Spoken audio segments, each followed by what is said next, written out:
The ancients used to say that to succeed, a person needs 99% innate talent, which is just a pile of rubbish, yet here's this young guy reaching level 8 in swordsmanship. While training with his master, he suddenly jumped 2 levels to become a level 10 sword god, while his master, Little Bai, has been stuck at level 9 for 300 years, unable to break through. Unable to hold back, he swung his sword forward, almost sending his master to meet his ancestors. Does this little brat want to kill his master? Quickly gather your energy, I can barely hold on anymore. After a careful look, his master laughed heartily, ha ha ha, so you've broken through to sword god level after all. Truly worthy of being my disciple. Without my guidance, how could you have become who you are today? So my teaching methods are effective, ha ha ha ha. At that moment, Little Bai innocently asked, "But master, where's my ancient jar? Aren't you the one who always says, 'You've been stuck in that ancient jar for 300 years. Why don't I have one?'" This hit a sore spot, and his master angrily taught him a lesson. "You little brat, shut up! Don't bring up that jar!" You want to call me foolish, huh? After 700 years, a level 10 sword god has emerged from the Great Six, but even Little Bai doesn't know how he broke through. It's truly strange. I'm the strongest in the Great Six, yet Little Bai still has to roll into the kitchen to do housework as usual, wearing an apron while cooking and complaining. I've become a sword god, yet I still have to cook, master. You're definitely going to be punished by heaven. It's a pity that Little Bai's cooking skills are inversely proportional to his talent for cultivation. After a while of hard work, he brought out a steaming plate of food for his master, but his master was nowhere to be found. Only a note was left behind. "Master has gone to the Elvia Magic Academy to find my teacher. I'm reminiscing about the past. I've reached the sword god realm, and I'm invincible. Stop lounging around in this desolate place. Get down the mountain and face the storm. There's nothing more for me to teach you. In the end, I'll give you a life lesson. Women down the mountain are like tigers. Don't think they're cute and lovable." These words were even more penetrating than the poison in the food in Little Bai's hands. As soon as he finished reading, Little Bai shouted out loud, searching for his master. After all these years, he had only lived with his master. Now suddenly being alone, how could he manage? On another side, 5 great magical beasts had gathered together, preparing to demand their belongings. If that old man played tricks today and didn't return the sacred bean, they would risk their lives to tear him apart. Just then, Little Bai dashed past, continuously calling for his master, catching everyone's attention. Isn't that the voice of the old man's disciple? Where are they trying to go? They're not trying to run away, are they? Seeing this, the 5 great magical beasts immediately chased after Little Bai. On another side, as Little Bai was flying, he suddenly heard a girl's desperate cry for help. In the distance, 2 men with weapons were slowly approaching a girl. "Don't be scared, we're not like those bandits, we're very gentle. Just obediently submit to us." The girl fell to the ground, her body scratched, and weakly warned, "I'm the daughter of the president of the Merthyr Trade Association, the top trade association in the Great Six. If you dare to harm me, you'll know the consequences." But her words only excited the 2 bandits even more. "Ridiculous! A whole army of yours has already been taken down by us bandits. It's ridiculous that your whole team has been taken down by us, the paint thieves. You still want to threaten us, huh? Just being able to sleep with the esteemed Miss Thien Kim of the Métier Nai Trade Guild is already worth living for." Seeing that her words had no effect, the girl could only scream for help loudly. But in this deep forest, who had come to save her? Just then, 2 bandits charged forward, intending to humiliate her. When suddenly Tu Bak appeared beside her, recalling his master's teachings, he raised his hand in greeting and smiled brightly. "Hello, everyone. Sorry for interrupting." The 2 bandits raised their weapons angrily. "Where did this little brat come from to save her? I advise you to realize your misunderstanding." Tubak quickly took out a perverted drawing from his master and explained, No, you 2 are misunderstanding. I just wanted to ask if anyone has seen this old man." This reason only made the 2 bandits even angrier. "Do you think we're idiots? In this god-forsaken place looking for someone? What old man? I don't see anyone. Stop pretending to be crazy." Despite the dangerous situation, the girl still warned, "Tubak, be careful." "But how the hell—" Tubak bowed 90 degrees very politely. "All right, thank you for the trouble. Please continue. Goodbye." Not having been in contact with the outside world, Tubak completely didn't know how to distinguish good from bad. His series of actions left the 2 bandits dumbfounded, and suddenly they approached Tubak with a clearly perverted look on their faces. "I see you, little brat, have such smooth skin." At that moment, Tubak noticed something flying towards them and quickly warned, "Look over there, something is flying towards us." But the 2 bandits not only didn't believe him, but also laughed until they cried. "You're trying to trick us into turning around and then escaping, right? What era are we in still playing that game? But if you like it that way, I'll indulge you. Let's change the style. Just then, a thunderous explosion suddenly erupted, sweeping everything nearby away. The girl could only sit still, holding her head in fear. What's happening? Am I really going to die here? But not only did she not die, she could hear the arguing voices. You stupid chicken, kill them! We need to find out where that old man is! It turned out that one of the 5 great demon beasts unleashed its ultimate move because it was afraid Tubok would escape, but the girl remained unharmed after the devastating blow. Why can I still hear voices? I'm not dead. The reason she was still alive was that she was sitting behind Tubok, who had blocked the attack with just one hand, leaving only a scratch. But the 2 bandits in front of him weren't so lucky. Only 2 charred skeletons remained. At this moment, Tubok spoke up. Why did you fly so fast? Don't you know flying at high speed is very dangerous? Look at this. Those 2 polite uncles are dead because of you. Of course, the 5 great demon beasts don't care about the lives of these 2 bandits. Truly, he was worthy of being the disciple of the Sword Saint. This little attack won't trouble you. Now tell me, where is your master? They thought Tubok's cultivation was only at the Sword Emperor level, and with just a light squeeze he would be done for. Although the one who just attacked seemed a bit suspicious since he saw that Xiao Bai wasn't hurt at all. But it was easy to overlook that the girl was extremely scared, waiting. Had she seen them before in ancient books about the 5 great demon beasts, the strongest monsters in the Beast Mountain range? Because of their existence for thousands of years, humans have dared not enter the Beast Mountain for many years. They haven't shown up in a long time. Why are they suddenly appearing today? The atmosphere was tense, and then Xiao Bai unexpectedly pointed at the 2 charred skeletons that passed by, apologizing in advance to the remains of those 2. Hearing that the 5 great demon beasts erupted in fury, shouting, Don't beat around the bush, where's your master hiding? He stole our precious golden seed. Don't think you can escape just by hiding. Xiao Bai didn't understand what they were talking about and wondered what the golden seed was. The leader of the 5 great demon beasts, Black Dragon, explained that the golden seed is a heavenly treasure needed for us to break through. It takes 500 years to produce 2 extremely precious seeds. 3 days ago, your master stole our golden seed. That bastard even tricked us into thinking he would return it. Speaking of this, the white tiger couldn't hold back anymore and leaned in, shouting, If you don't hand him over today, I'll make you experience a fate worse than death. I just need to squeeze once and you'll be crushed, he threatened, extending his sharp claws. At that moment, the girl rushed in to save her benefactor. Holy beast, greetings, I'm Ariana. He must be scared out of his mind. Let me help comfort him for a bit. Being praised as a holy beast, the white tiger happily agreed. Indeed, girls are a bit smarter. You talk to him. Taking this opportunity, Anna led Xiao Bai to a corner and whispered, The ones they're looking for aren't you. Just come up with some excuse to trick them into leaving. Definitely don't provoke them. If we both die here... Xiao Bai thought for a moment and then revealed the whereabouts of his master, saying that his master was upset and left. He said he wanted to go to Elvia Academy to find his master and reminisce about the past. That's all I know. Anna cooperated wholeheartedly, guiding them straight to Elvia Academy, letting the 5 great demon beasts know the whereabouts. They immediately set off. Just then, Xiao Bai voiced his confusion. Is the golden seed you mentioned the size of a potato, shining on the surface with a few specks? Noticing the opponent's stop, Anna panicked and whispered, Hey, why are you saying so much? Isn't it better to get them to leave quickly? At this moment, the black dragon's eyes lit up as he turned to ask, You know where it is? Xiao Bai naively replied without hiding anything. 3 days ago, yes, my master did take back 2 golden seeds. I thought they were potatoes, so I ate them. Anna was stunned. This idiot is going to get us killed. Hearing that the golden seeds had been eaten, the 5 great demon beasts filled with rage asked again, You ate them? With his limited experience, Xiao Bai didn't understand the situation at all.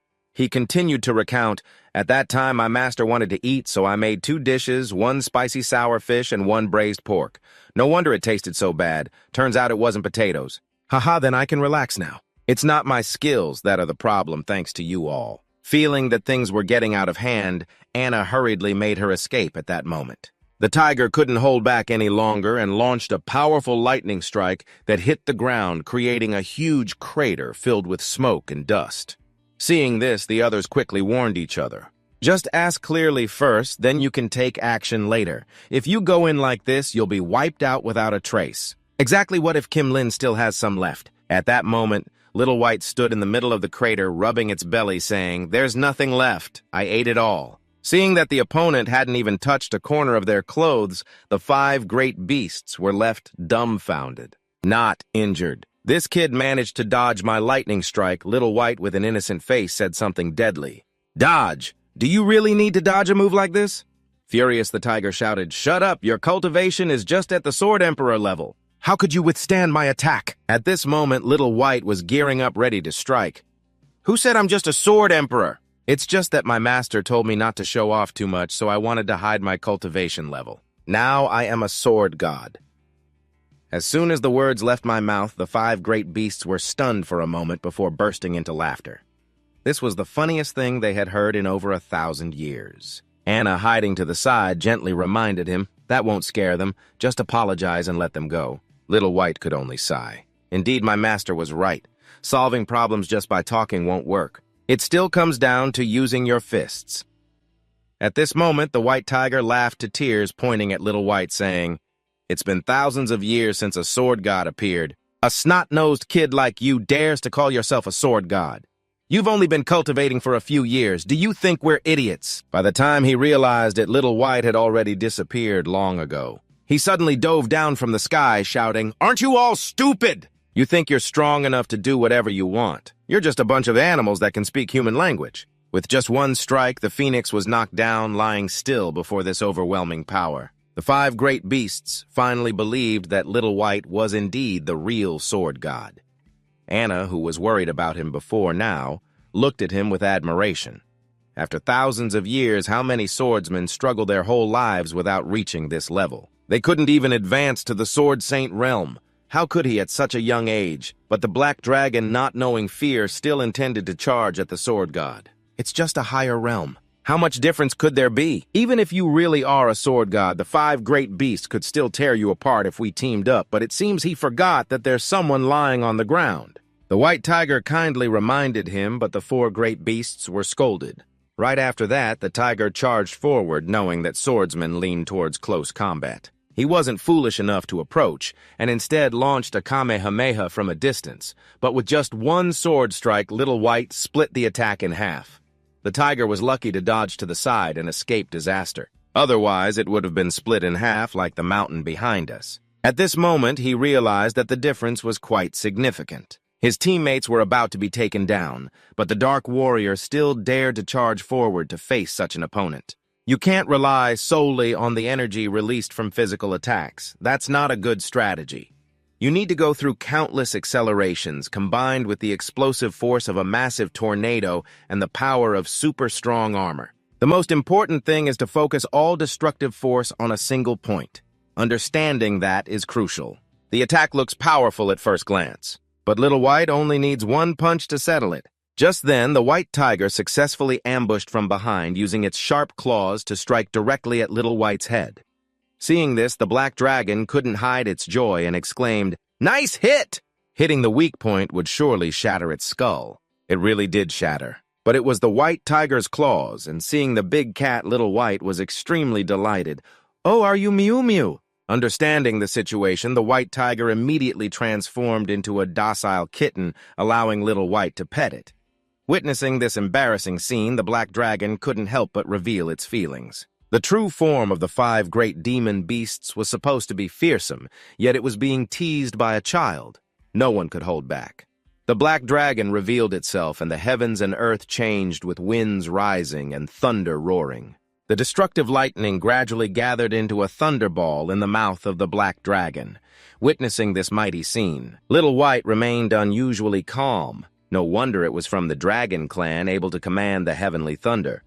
But with that electric egg in your mouth, you won't feel any shock, right? Unable to endure such insults any longer, the Black Dragon unleashed a thunderball of 10,000 volts.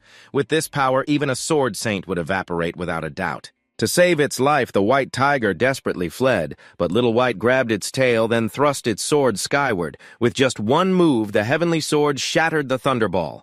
The black dragon also got a hole punctured in its body, temporarily sparing its life. After all, it had already eaten 2 of your beans. In an instant, the 5 great demon beasts that shook the world were easily defeated.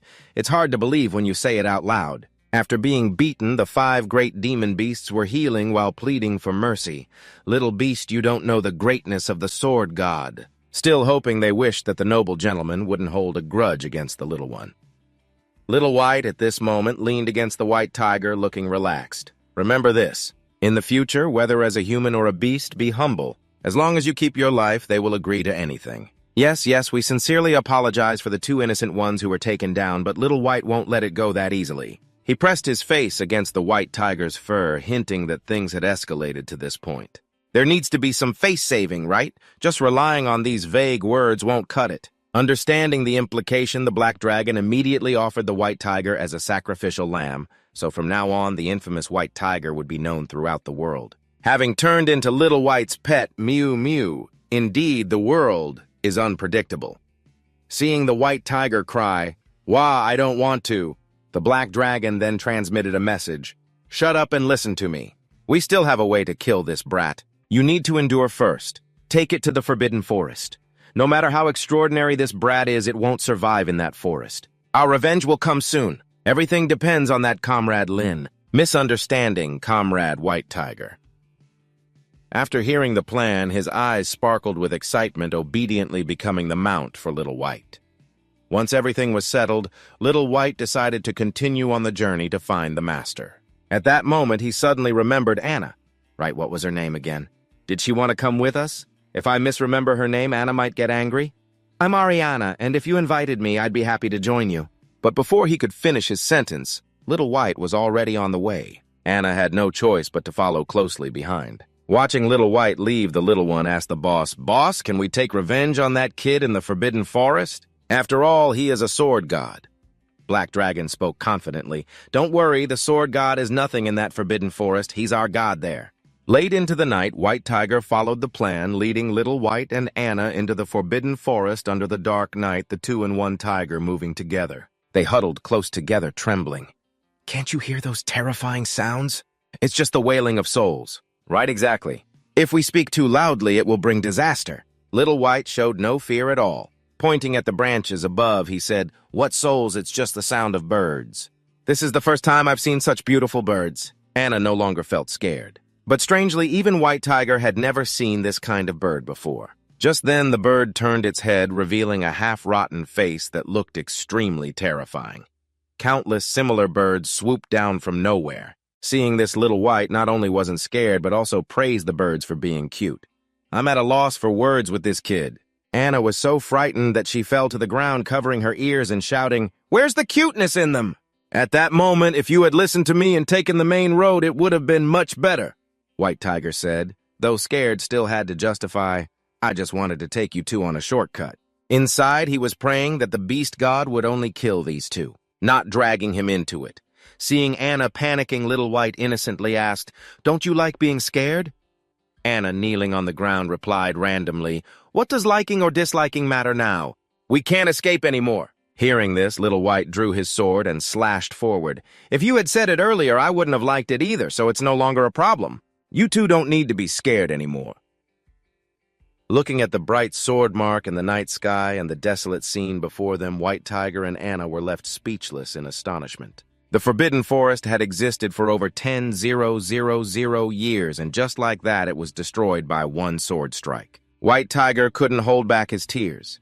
It didn't stop there. Little White intended to open another path in a different direction to see clearly, but luckily White Tiger stopped him in time. Otherwise, the Forbidden Forest would have been left with nothing. Just then, the wind suddenly picked up a dark aura gathering in the sky. It was clear that something bad was approaching. Dewey is the only one eagerly waiting for it to arrive, and now it's here. Finally, the beast god has come. Suddenly, a gigantic and terrifying figure emerged from the dark orb in the sky. Where did this kid come from to dare disturb the Forbidden Forest? The moment Anna saw it, she recognized what it was. This is indeed the ancient beast god that resides in the Forbidden Forest, a place even the Beast King wouldn't dare to step into, and here we are foolishly barging in. While no one was paying attention, the White Tiger quietly backed away to watch the show. The beast god transformed into a massive sword and swung it down at the one daring to interrupt its cultivation. As the sword was swung down, a huge explosion blew everything around away. The white tiger was lucky to escape early and saved its own life. At that moment, the beast god sensed something was off. It turned out the sword had been easily blocked by the little white one. Big head, but seems weak. "Haven't you had dinner yet? How dare a human insult the beast god?" Furious, it kept swinging the sword, but all the attacks couldn't touch the little white one. Meanwhile, the little white one was counting down with its eyes closed. "I'll give you 10 seconds to unleash all your strength," but by the time it got to 5, it changed its mind. "That's enough wasting too much time. You're not strong at all." With just one move, the gigantic figure of the beast god was shattered, leaving no trace behind. On the other side, the remaining 4 great demon beasts were dragging their battered bodies, moving slowly. Although the plan to lure the beast god into action was quite clever, they were a bit worried about being caught in the crossfire. Just then, the whole group suddenly sensed an earth-shattering power from afar. A golden beam pierced the sky, illuminating the night. Seeing this, the black dragon was overjoyed. "The beast god from the forbidden forest is making its move. Ha ha ha, truly worthy of our god. Look at that attack, how powerful it is." Suddenly, the Death Herald spoke up. "Just a reminder, though, that light looks like that kid's technique." The black dragon then realized, mouth agape in shock. The plan he thought was perfect had completely failed. Returning to the little white one, he felt quite disappointed, not expecting the opponent to be unable to withstand a single blow like that. Anna was also surprised to see the ancient beast god turn to dust right before her eyes.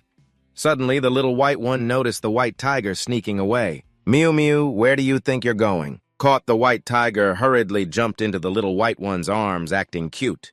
"Where could I go?" But inside it was crying a river. How annoying it even thinks that kid, despite having boundless power, doesn't seem too bright. Is there really no chance to escape? Just then, the voice of the beast god echoed once more. "A kid with a milk breath dares to destroy my clone. How utterly annoying. It's time to teach you a lesson." As soon as the words ended, the ground suddenly transformed into a bottomless pit, swallowing all 3 as they fell freely. For a long while, it felt like they were teleported to another space. Knowing magic, Anna landed safely without a scratch and immediately ran over to check on the little white one with the sword god's cultivation. This fall couldn't even scratch you, it just took a bit longer to land. Looking at the chaotic scene before him, the little white one was a bit puzzled. "What is this?" After waiting for the white tiger to wake up, the 3 of them wandered around to gather more information about this place. Looking at the chaotic scene before her, Xiao Bai felt a bit confused. What is this? After waiting for Bai Hu to wake up, the 3 of them strolled around to gather more information about this place. According to the initial assessment, Little Bai believes this is an ancient battlefield. Anna also shares her speculation, saying she once read in ancient texts that over 10,000 years ago, there was a great war between the beast spirits. This must be the remnants of that battle. Hearing this, Little Bai puffs up in annoyance, wondering why they were brought here when his only goal is to find his master as soon as possible. If he doesn't even know where he is now, how can he find a way out? After a while, Anna suggests they need to find a way to escape from here. Because this place is even scarier than the forest they were in earlier, Little Bai draws his sword, pointing it straight up to the sky. The path they fell through has disappeared. If they want to get out, they'll have to create a hole themselves. But the attack that destroyed the beast god's avatar had no effect at all.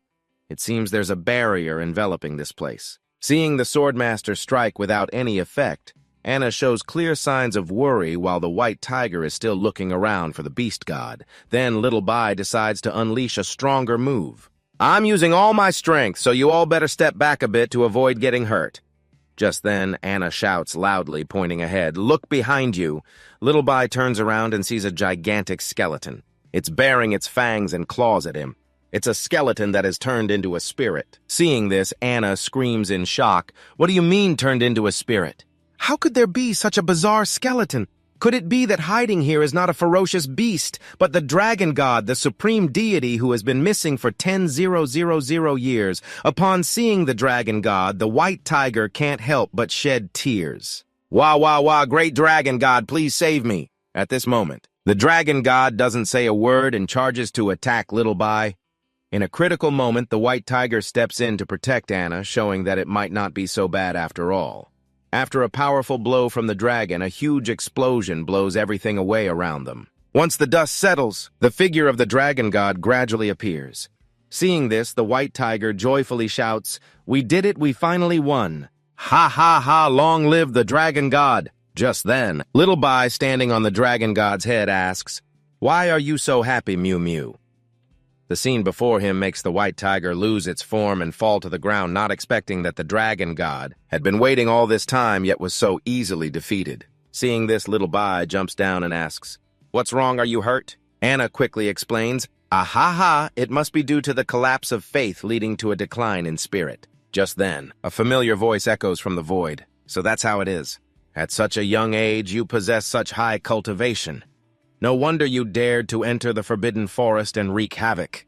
Even my beloved cactus skeleton was shattered, truly worthy of my attention." The white tiger, who was lying on the ground, suddenly rises, its eyes sparkling. Now this is truly the dragon god, right?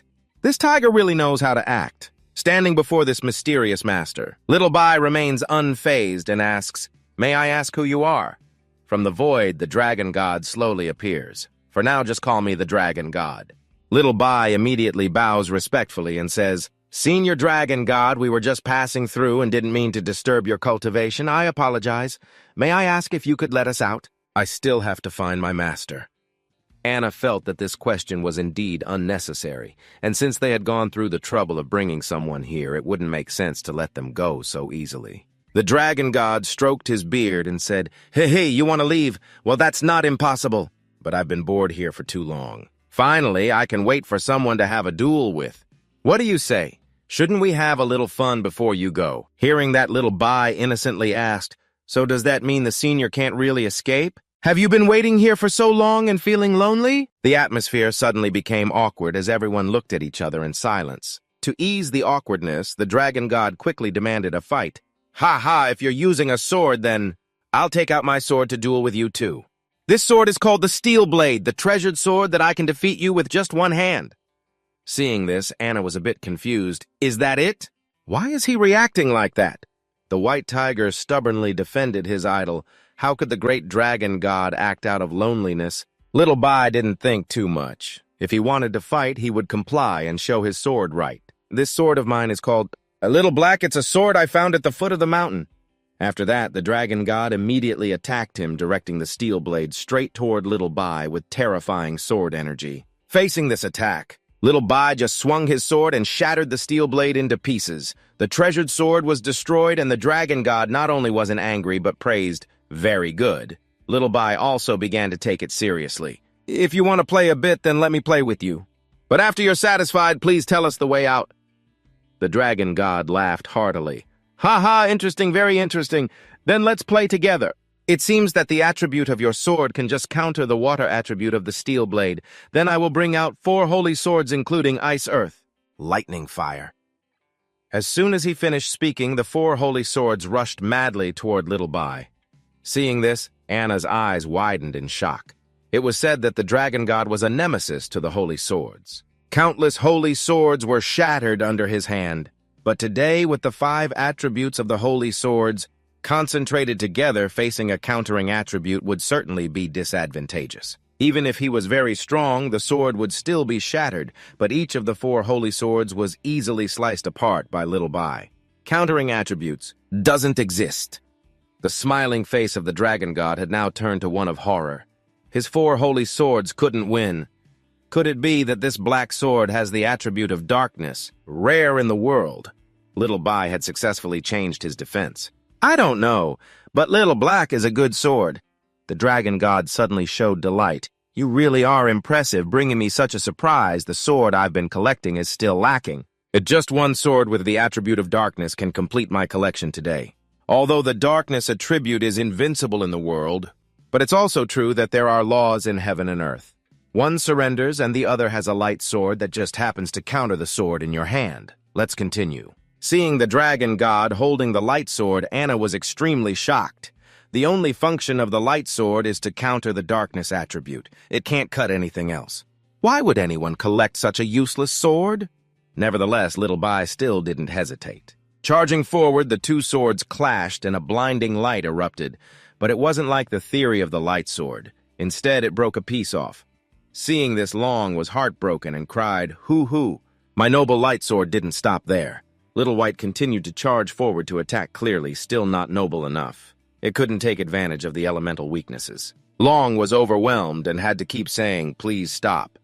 This time, the White Tiger had made the right choice in civilization, continuously cheering for Little White. This guy really knew how to seize the moment and return to the battle. Long's light sword had been shattered by Little White, leaving nothing behind. Not stopping there, he continued to break Long's mouth. "Please tell us where the exit is." It seemed that exploiting elemental weaknesses was indeed useless against Little White. Black, it really is terrifying to see the master win. The White Tiger was moved to tears. "I'm sorry, Lord Long. Please forgive me. I really have no ability. Anyway, I must support my master." Wiping away tears, he acknowledged the strong as his father from this moment on. The majestic White Tiger had accepted becoming the pet Mew Mew and returned to Long, who had been knocked far away. His voice trembled. "You really have pissed me off. That little brat knocked out all my fake teeth." Little White saw the opponent getting up and was ready to attack again. "Are you still going to fight? Your bones are really tough. On par with my master." Hearing this, Long's blood boiled with anger as he pointed his finger to the sky. "If you truly want to die, then I will grant your wish. Take my spell." Although Anna and Mew Mew tried hard to stop him, he simply wouldn't listen to reason. The combined attack was waiting for some earth-shattering ultimate move. But what the hell? Long turned around and ran away. "You think you can fight me? In this lifetime, I've eaten more salt than you've eaten rice. But wait for me to recover my strength, and I'll continue fighting you. I really don't know if this is the ancient dragon god or not. I'm truly speechless." But Little White found this elder very interesting. Not asking about the exit, Little White planned to break the barrier again. Just then, Mew Mew shouted, "Master, I found the exit." What the hell next to a gigantic skull was a sign pointing downwards that said, "Exit."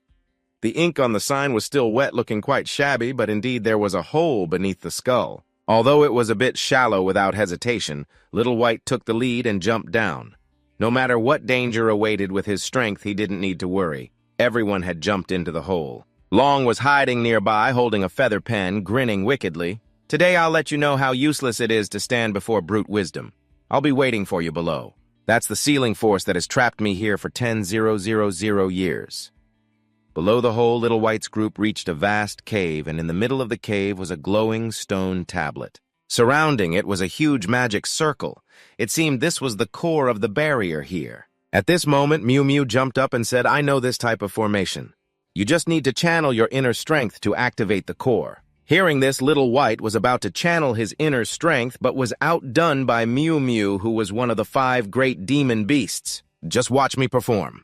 You only need to channel a little inner strength." But things aren't as simple as that. Mew Mew had just begun to shine when the focal point suddenly transformed, creating an overwhelming gravitational pull that Mew Mew couldn't withstand. In pain, she let out a loud scream upon seeing this. Anna quickly warned that the focal point was draining her internal energy, and if they didn't free her soon, she would be completely drained and die. Little Bai rushed forward to pull Mew Mew away, but no matter how hard he tried, he couldn't get her out. So he planned to smash the stone tablet, but Anna hurried over to stop him, saying no. If they destroyed the focal point, who knows what terrifying thing would happen. Moreover, they might never escape again. To free her, it would be best to keep activating the focal point. But with her internal energy drained, she had only just lit up the stone tablet a little. No wonder even the dragon god was trapped here. In this world, there was basically no one who could provide enough internal energy to activate this focal point. After hearing this, Little Bai confidently stepped forward, saying that all he needed to do was use his internal energy to light up the whole thing. Right? It's a simple task.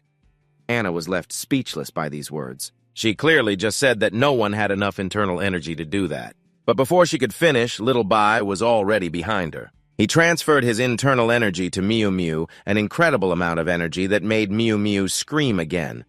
Just as she had been drained, now she was filled up again. Along with that, the stone tablet grew brighter, giving as much light as needed. Little Bai shouted while maintaining the transfer of internal energy through Mew Mew, and the formation gradually lit up, completely turning golden. Finally, the formation was successfully activated. After the pumping and draining, Mew Mew was exhausted and nearly fainted. But she still tried to act like she was okay, saying, "Master, I'm fine, just hurry up next time and leave me out of it." At that moment, above the cave, a beam of light shattered the ground and shot straight into the sky.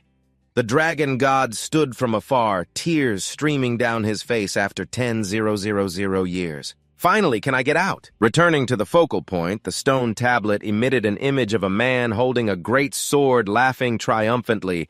Ha ha ha, old dragon head. Finally, you have enough cultivation to activate the formation that I prepared for you. You've been in this ancient battlefield for 30 or 50,000 years, right? But time has finally calmed your temper.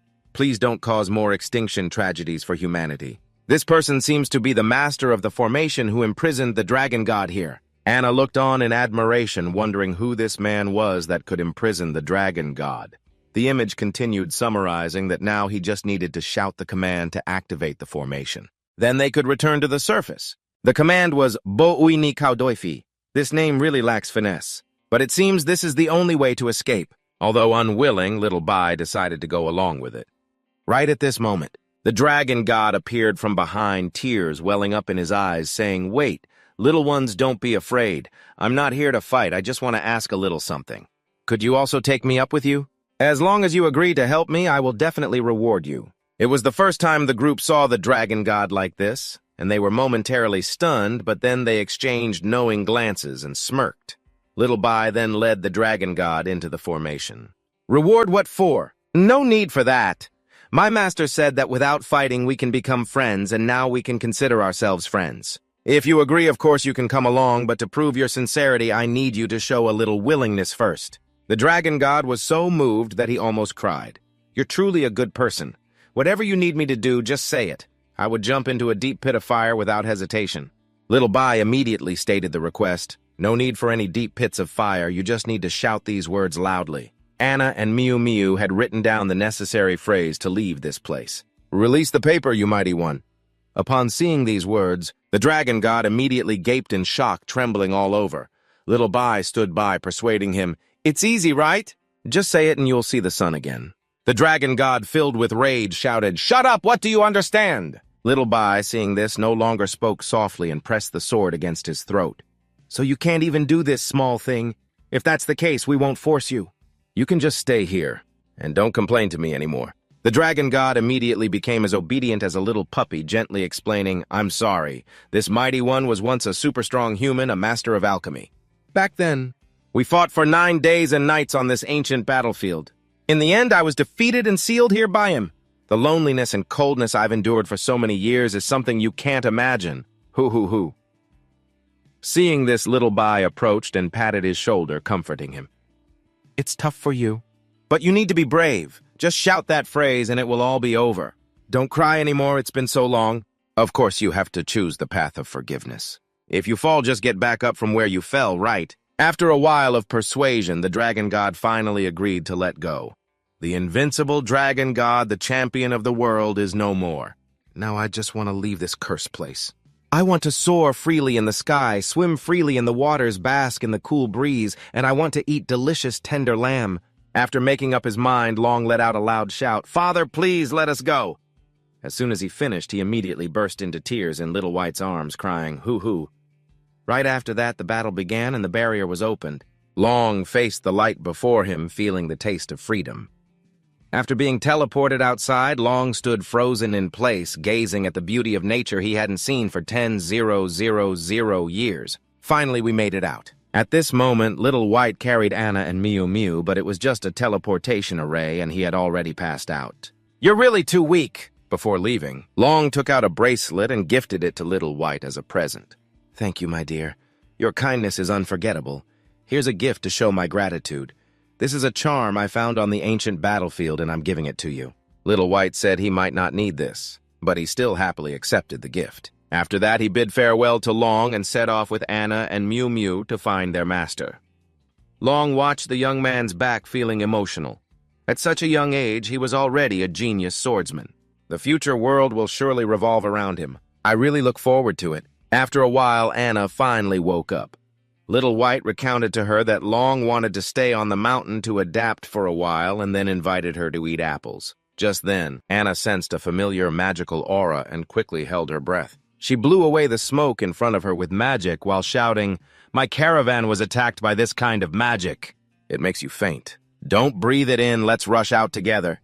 But Little White and Miu Miu had already fallen asleep.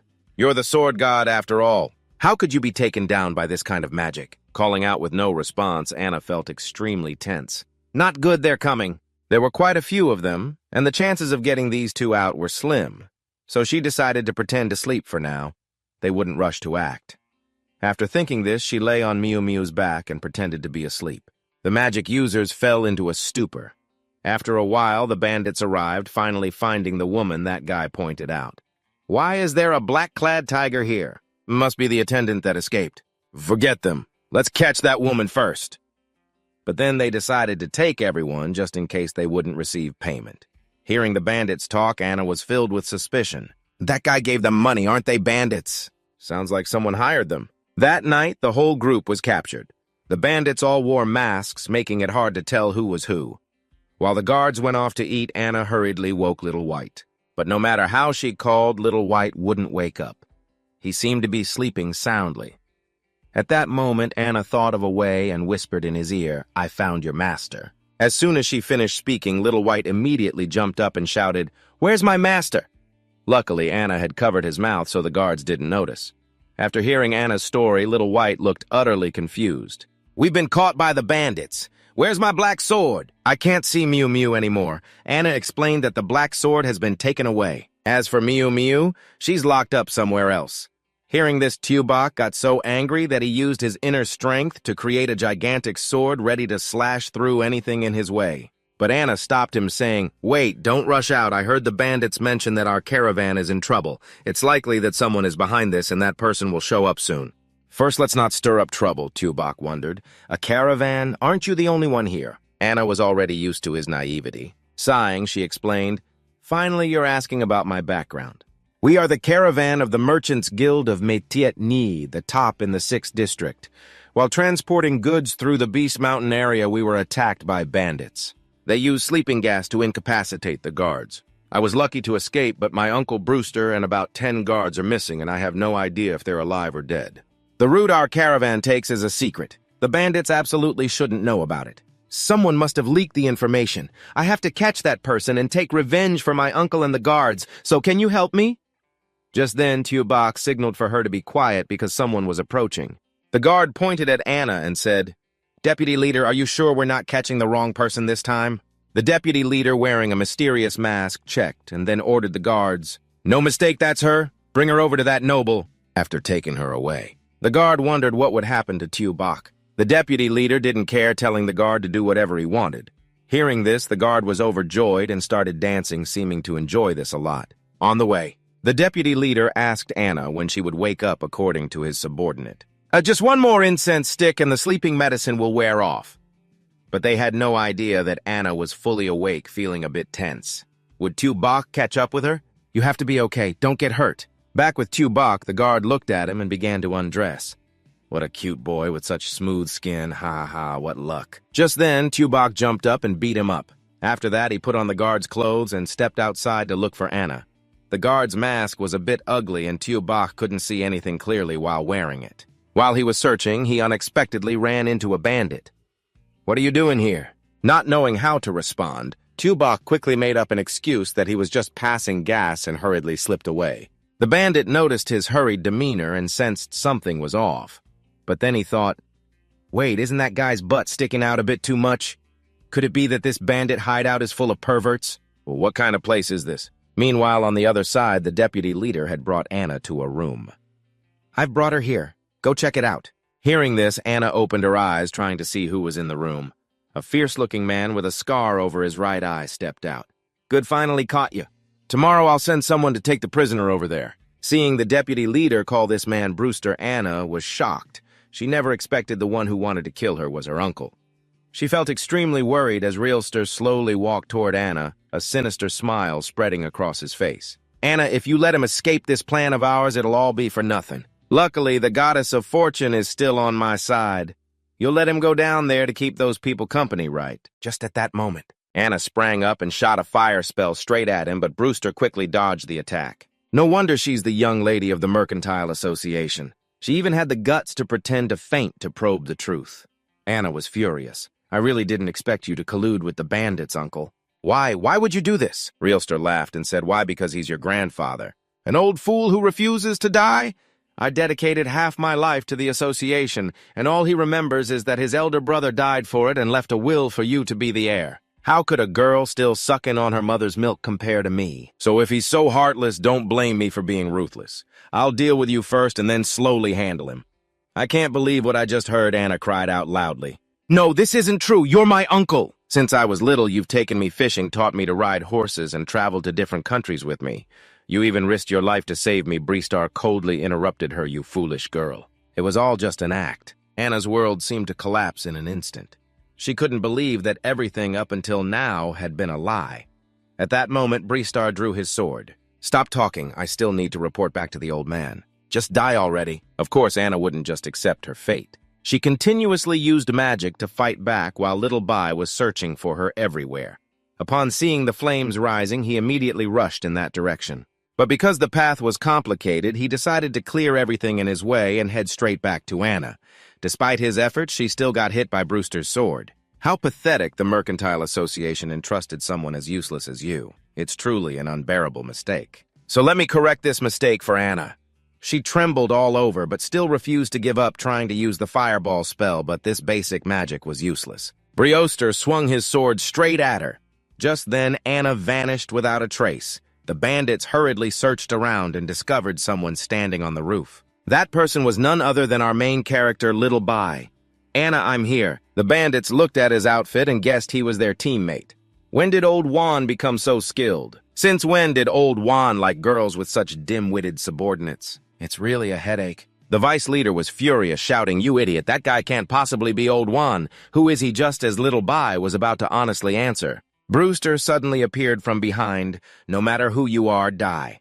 With a single slash, the entire building was destroyed in an instant. Seeing this, the vice leader jumped up. "You bastard! What have you done to the house we worked so hard to build?" "Old Six, you're still thinking about this at a time like this. When will these bandits ever get their act together?" "Of course the attack from Xiao Bai couldn't touch you. You quickly got Anna to safety and asked for the situation, so that means the insider is that uncle with the beard, huh?" Anna didn't say much, just nodded in acknowledgement. At that moment, Grillster warned the kid, wanting to be a hero, that timing is everything. If you meddle in things you shouldn't, you'll end up dead. He then looked at the sword in his hand and said, "Long, I'll make you pay for this. Tonight I'll be stained with the blood of some insignificant fool." Hearing the name of the sword, Anna looked very serious. Long was one of the 10 great swords that mysteriously vanished 3 years ago during transport. The honor of the trading guild suffered a heavy blow, forcing her father to pay a large sum to make amends and even personally come to apologize. Turns out it was stolen by him. Realster didn't care about all this talk. Starting to prepare for an attack, he said, "Stop with the unnecessary words, kid. Show me your weapon. You don't have a sword." Xiao Bai looked around. There must be something nearby. Anna stood beside him, not knowing what he was looking for. His sword surely wasn't around here. After a while of searching, Xiao Bai finally found a branch, saying, "This is my sword, Mew Mew." The atmosphere suddenly became awkward as he saw his opponent like a madman. Realster charged in. "I shouldn't have taken this lightly." "Mew Mew, you idiot. Do you really think a flimsy branch can save your life? You fool!" Seeing the situation was not good, Anna shouted a warning. "Xiao Bai, be careful. He's only 25 and already a genius swordsman." She was extremely worried. Even though Xiao Bai was a sword god, wielding just a branch wouldn't be enough to defeat him. Long's sword in Brewster's hand was formidable, but it seemed she misunderstood the strength of the sword god. Whether he had a sword or not didn't matter. Returning to the battle, seeing the opponent not fighting back, Grillster decided to unleash his ultimate move today so you could all experience it. "I've spent half my life researching this. Dying under this move would be a blessing in disguise." He talked big, but before he could unleash his move, Xiao Bai had already stabbed the branch into his heart. "Sorry, I saw too many openings. I really couldn't hold back." This was basically a joke at his level. Brewster didn't even have time to say another word. Just like that, he fell to the ground, dead on the spot.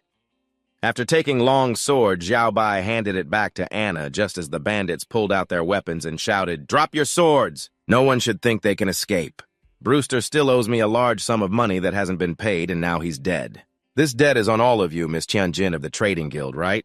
If so, not a single dime can be missing. Do these guys even have brains?" Witnessing the overwhelming battle just now. But still with a bit of sympathy, Anna asked them, "Are you really relying on just the 3 of you? Are you sure?" The deputy leader laughed loudly. Ha ha ha! Open your eyes and see where you are. This is our territory, the bandits. 6. Call the others immediately. The alarm echoed throughout the mountain extremely loud. The deputy leader grew more pleased. What could our skeleton crew possibly lack? But we definitely have enough people. So what if you're a master? Just wait until my guys take you down. Ha ha ha ha! But after laughing for a while, none of his subordinates showed up. It turned out that earlier on the way here, Little Bai had already broken through the bandits' sleeping quarters, and now the bandits were all incapacitated. How could there be anyone left standing to gather around? So the deputy leader and his 2 subordinates were beaten into a pulp, continuously begging for mercy. "Hero, please spare us." Little Bai pinched his cheek and asked, "Where's my Mew Mew and my black sword? Give them back to me." To save his skin, the deputy leader honestly revealed, "Mew Mew is in the kitchen, and the sword was taken by the leader." Hearing this, Little Bai was filled with killing intent. "You guys plan to eat her!" Just then, Little Bai sensed danger and rushed out to block a blow aimed at Anna unexpectedly. This blow actually injured the sword god's body. Seeing this, Anna was extremely worried while the bandits were overjoyed. The boss is back. "Boss, save us!" they shouted from the rooftop. The boss, decked out in armor and wielding the black sword, looked incredibly fierce. "You little brat dare to stir trouble in my skeleton crew. I'll break every bone in your body so you can experience a life worse than death." But before he could finish, Little Bai blew him away into fine dust. "You took someone else's stuff without my permission. That's just rude." Witnessing this, the bandits fell silent. After that, Little Bai looked at them with a cold gaze and ordered, "Take me to the kitchen and bring the sword over here." After the previous scene, no one dared to disobey anymore. As soon as they reached the kitchen, Little Bai immediately pushed the door open. "Mew Mew, you've suffered." But how could Mew Mew still be sleeping? She had been put in a pot by the bandits since the afternoon, but with the powerful body of a magical beast, this temperature felt like a warm bath. At that moment, the aroma wafting from the pot made Little Bai drool. "Is this an illusion? Why does Mew Mew look so delicious?" Luckily, Anna reminded him about finding their master, which snapped him back to reality. They quickly tried to wake Mew Mew and continued their journey. Just then, the deputy leader knelt by the door and shouted, "Hero, please stay and be our leader." After that, the bandits gathered and began to share their woes in a rap. "We were just farmers from the nearby area of the Beast Mountain. Our ancestors have lived here for generations. A few years ago, bandits continuously invaded this mountain, burning our homes. They killed people, robbed us, and we had no choice but to run everywhere. Then our village chief Mambo appeared. He called for everyone to unite against the bandits. To survive, we had no choice but to become bandits ourselves. After 6 months of struggle, we defeated the bandits who had oppressed us.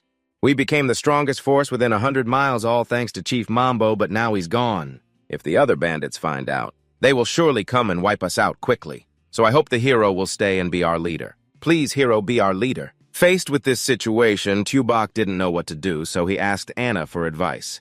Anna immediately spoke up, saying that even if they are bandits who kill and rob, they still can't escape punishment. "All 10 of my brothers in the caravan died at their hands."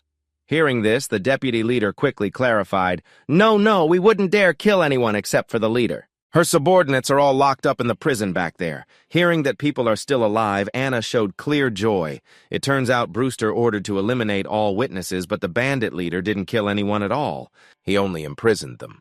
When they reached the prison, the caravan members shouted in celebration as soon as they saw Anna. "Miss, you're so great." "Miss, you're okay. She's come to save us." Anna couldn't hold back her tears as she rushed over crying, "Everyone is okay now. This is really great. I was so worried about everyone." Witnessing this scene, Tubok also shed tears. This is truly the legendary love and devotion, isn't it? After crying for a while, he tried to compose himself and spoke to the bandits' deputy leader. "If you didn't kill anyone, I believe you are kind-hearted bandits. I agree to stay. I hope we can build a sincere relationship like this." Upon receiving this news, the bandits rejoiced and celebrated, "Long live, we have a leader again. Long live Tubok." After settling everything, Anna prepared to leave with the caravan. When she wondered why Tubok wasn't going to find his master anymore, he replied that he would wait until he ensured the safety of these people before continuing. Before leaving, Anna blushed and promised, "Wait for me to come back and settle things at home. I will come back to find you, or you can come to the headquarters of the May Tiet Ni caravan to find me. My grandfather would love to meet you." Tubok, not understanding the romantic undertones, innocently replied, "But he's your grandfather, not mine. Why should I go meet him? Goodbye, I wish you the safe journey." He really is a blockhead. Anna was so mad that she spurred her horse and left. "Fine, you just stay here and be a bandit for the rest of your life." At this moment, Tubok still wondered why Anna didn't say goodbye to him. Even the magical beast Mew Mew understood the reason. The master of this life must be a total loser. Just then, the guard on watch shouted loudly, "Warning! There's an ambush coming from the northwest 3 kilometers away." As soon as he finished speaking, he was shot through the chest and fell to the ground. Seeing this, the deputy leader immediately recognized this was the Manhwa camp. The others also hurriedly prepared for battle. At this moment, Tubok wondered how they could be hit from 3 kilometers away. The deputy leader explained that it was fire bullets, the latest research achievement of the alchemist. Although the power of the Manhwa camp isn't great, they shoot a lot of fire bullets. The leader before could only confront them thanks to the new armor and boots. They must have heard the news and come for revenge. Meanwhile, somewhere 3 kilometers away, the leader of the Manhwa camp ordered an attack. "Damn it, the wind is messing up our bullet trajectory. We can't get a clean shot." Those poor people have no idea how much more suffering they will have to endure. Let's go. We need to hurry over there and help them break free from their pain and return to the side of the undead gang where the vice leader is urgently mobilizing his subordinates. Get ready to head to the door and prepare for battle. Bring more big stones to block the entrance completely. We can't let them rush in now. One of the subordinates reported that we can't block the entrance completely, because the leader refuses to go inside. Hearing that, the vice leader and his subordinates immediately went to check the situation. What's wrong with the leader standing there so recklessly? Aren't you afraid of getting beaten to a pulp? Does he not know the power of fire bullets yet? Suddenly, from afar, the laughter of the fire leader echoed, "Ha ha ha, why don't you hide inside? Are you so scared that you can't even move anymore? Huh, aren't all the undead wearing masks? Are you new here?" Since I was asked, Little Bai honestly replied, "Yes, I'm the new leader." Hearing that the fire leader laughed loudly, "Ha ha ha, I heard that the demon ghost died last night. I didn't expect you to choose a leader so quickly. And a fool who still smells like milk." Little Bai didn't care about the mockery and seriously warned, "I'm here waiting for you to tell you not to bother them anymore or I will kill all of you." Being threatened by a kid made the fire leader laugh so hard he fell to the ground. "You'll kill us all." "Ha ha ha, you're really too funny." After that, he stood up and snapped his fingers. Countless guns immediately emerged from the trees. Seeing this, all the undead gang members were worried for their leader. They're done for. Their firepower is stronger now. I didn't expect there to be so many guns. The leader will definitely die. The fire leader also approached and pointed a gun directly at Little Bai's forehead. "I just want to kill all the beasts of the undead gang. Kneel down and beg me. Maybe I'll spare your life." Little Bai didn't blink, still holding on to his original intention. "No way, I've sworn to protect them safely. This is a promise between me and them." These words made the undead gang members so moved that they were brought to tears. Everyone's morale suddenly surged, and they all wanted to rush up to protect their leader. Just then, the fire leader opened fire. "I'll grant your wish," but in an instant, Little Bai had teleported to the side, dodging the incoming bullet, which made the fire leader break out in a cold sweat. "Who the hell are you?" Little Bai smiled and introduced himself again. "I told you I'm the leader of the undead gang." Hearing that, the fire leader went crazy. He slammed the gun straight into Little Bai's head. "The leader is a damn leader!" Little Bai didn't even move. The gun hit his head without him flinching. "Bullying the weak and killing the innocent. Sorry, but that can't atone for your crimes." Seeing the gun barrel bent and the opponent still unharmed, the fire leader panicked and ran away. "Is your gun forged and enhanced while your head is made of tin? You wait for it. You were so cocky just now, and now you're running away." Little Bai didn't bother to chase after him, but ordered to close the door and let Mew Mew out. It's been a while since she got to show her skills, and Mew Mew felt extremely excited. "Just a moment ago, you were so bold, and now you're running away." Tubok didn't even bother to chase after you. Instead, she ordered to close the door. Mew Mew hasn't had a chance to show her skills in a while, and she feels incredibly excited. It transformed into the six-pack abs tiger, and with one hand, it could press the head of the fire leader down to the ground. Even in this situation, the fire leader was still trying to give orders. "Don't worry, brothers. Let me attack and concentrate our firepower." Hearing this, the members of the Skull Gang were in a panic. "Oh no, they're about to use that move, boss. Hurry up and swallow it." It's useless no matter how many guns there are. They can flatten this entire barrier with just one attack. Upon receiving the order, all the members of the fire camp opened fire immediately. Little White dashed in front of Miu Miu, slicing through all the bullets flying towards her, wanting to harm my Miu Miu. You should have asked for my opinion first to see if I agreed. Not only did I slice through the bullets, but I also cut down the mountain in the distance. Oops, I forgot to hold back my strength. Witnessing this scene, the fire leader stood there, mouth agape in shock. The Skull Gang members weren't much different. They knew Little White was strong, but they never expected him to be this monstrous. Terrified, the fire leader had completely turned into a fool. While dancing and singing, the members of the fire camp started to flee in chaos, and seeing this, the Skull Gang rushed out to celebrate their victory. Boss, with your presence here, we're fearless. We're determined to wipe out all the other mountain bandit factions in this Beast Mountain region. Let's deal with those guys who are hoarding all the resources in this Beast Mountain area. Kill them all, wipe them out. Hearing this, Little White shouted angrily, No, it's not like that! I'm here not to help everyone kill all the enemies, but to protect everyone from being bullied by others. We must be righteous bandits, got it. After hearing this, the deputy leader wondered, so can we still rob? Of course, Little White wouldn't agree to that. The deputy leader trembled and stammered, But we are bandits. If we don't rob, what will we eat? That was indeed a tough question, leaving Little White speechless. After thinking for a moment, he came up with an idea. I've got it. We can rob other bandits. After all, they're the ones who are robbing anyway. That's a fresh idea. The bandits had never thought of this method before. Not wanting to keep them waiting, Little White immediately ordered them to rob a nearby bandit gang by evening at the Olang Gang. The Skull Gang members, led by Little White, formed into lines and shouted, Good evening, Olang.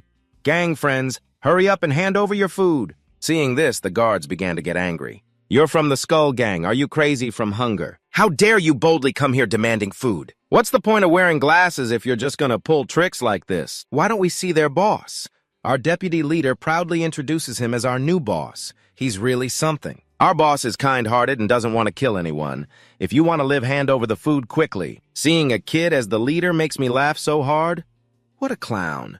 Where did they find this kid dreaming in broad daylight? Oh, that's just too gross. I'm scared we have to ban him. These insults made Little White unable to hold back. Let's send the whole gang on their way. Next up is the camp raid. Just seeing the skeleton gang made the raiders bitter. I was just about to settle the score with you guys. And you dare to come right to our door, wanting to eat. Huh? You want to eat shit, don't you? He just went to eat while it's still hot. Little Two served the kids a bowl of 8, and just like that, the camp was wiped out right after. Meanwhile, back at the headquarters of the Merchants Guild, Mei Tiet Nai just returned, and Anna went to see her grandfather. Upon seeing his granddaughter safe, he was overjoyed and thanked the heavens. My little treasure is finally back safe. I was so worried when I heard you were attacked by bandits. I wanted to find a way to contact someone to rescue you. Anna, with tears in her eyes, recounted what happened this time Uncle Brewster betrayed us and colluded with the bandits. Her grandfather sadly patted her head and comforted her, saying, We've written about what happened. He was too greedy. He deserved to die. What about those bandits? And yet they let our guild off this time. We must deal with them for sure. I spent a lot of money to invite the Conius Empire from the west of the Beast Mountain Range to send troops to suppress them. Prince Jace of the Empire has personally led the army. He even brought along 3 Grand Sorcerers. No matter how fierce any of those bandits are, they will have to die. Hearing about the Grand Sorcerers made Anna very worried. After all, the current leader of the bandits is Little White. Meanwhile, on the avenue next to the Beast Mountain Range, Prince Jace and the 3 Grand Sorcerers were nearing the bandits filled with overwhelming arrogance.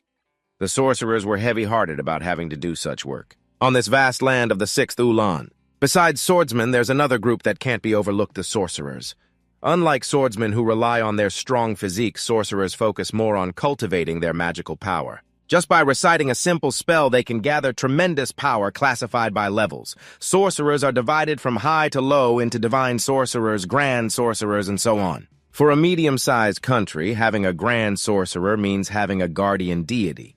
But when 3 grand sorcerers gather, even a reincarnated sword god would find it hard to escape death, ha ha ha, quoting Prince Jace of the Conius Empire. When they arrived, Jace was quite surprised by the scene of destruction. How strange the bandits have been wiped out. Besides us, did old man Mei Tiet Nai invite someone else to clean up the mess. The scavenger team went to check if there were any nearby villages to ask those barefoot people what happened. If there really are no bandits, I can't waste my trip. Let's grab those guys to fill up the numbers. The scavenger team immediately set off. Meanwhile, in a nearby village, The villagers suddenly discovered a lot of food and livestock appearing in the village. Everyone was so happy they cried and kept kneeling to thank the heavens. Seeing this scene, the skeleton gang was also delighted. The villagers suddenly discovered a lot of food and livestock appearing in the village, and everyone was so happy they cried and continuously knelt down to thank the heavens. Seeing this scene, even the band of mountain bandits felt joy as well. After finishing work here, the deputy leader ordered to continue moving as there were still over 10 villages that needed supplies. Just then, a piercing scream echoed from within the village. This guy belonged to the scavenger team. Upon seeing the person, he immediately attacked, questioning how the food of the bandits ended up in the hands of the villagers. Hearing this, they explained, "Bandits, are you mistaken? This is a blessing from the heavens." As soon as he finished speaking, this person was killed on the spot.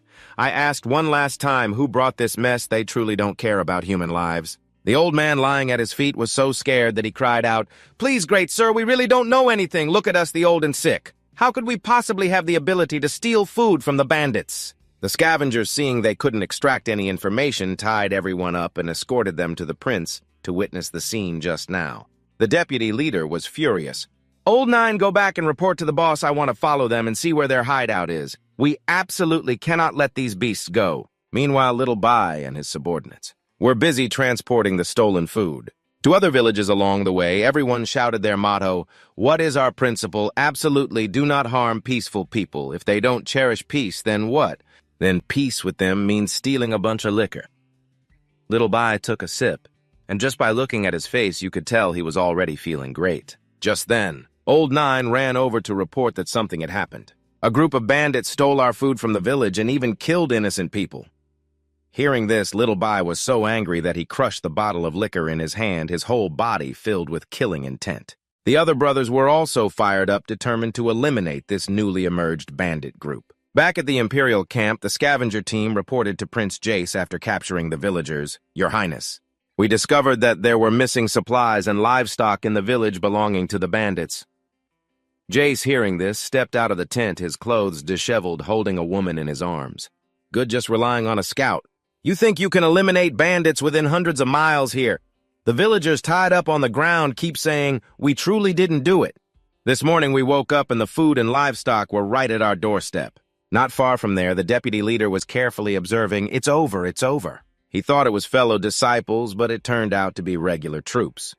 Recognizing the flag, the deputy leader realized this was the royal emblem of the empire and sensed something was off. He immediately left. "Let's go back and report to the boss. The regular army has appeared. They must be here to quell the chaos. We need to escape quickly." But just a few steps in, they were blocked by a grand sorcerer.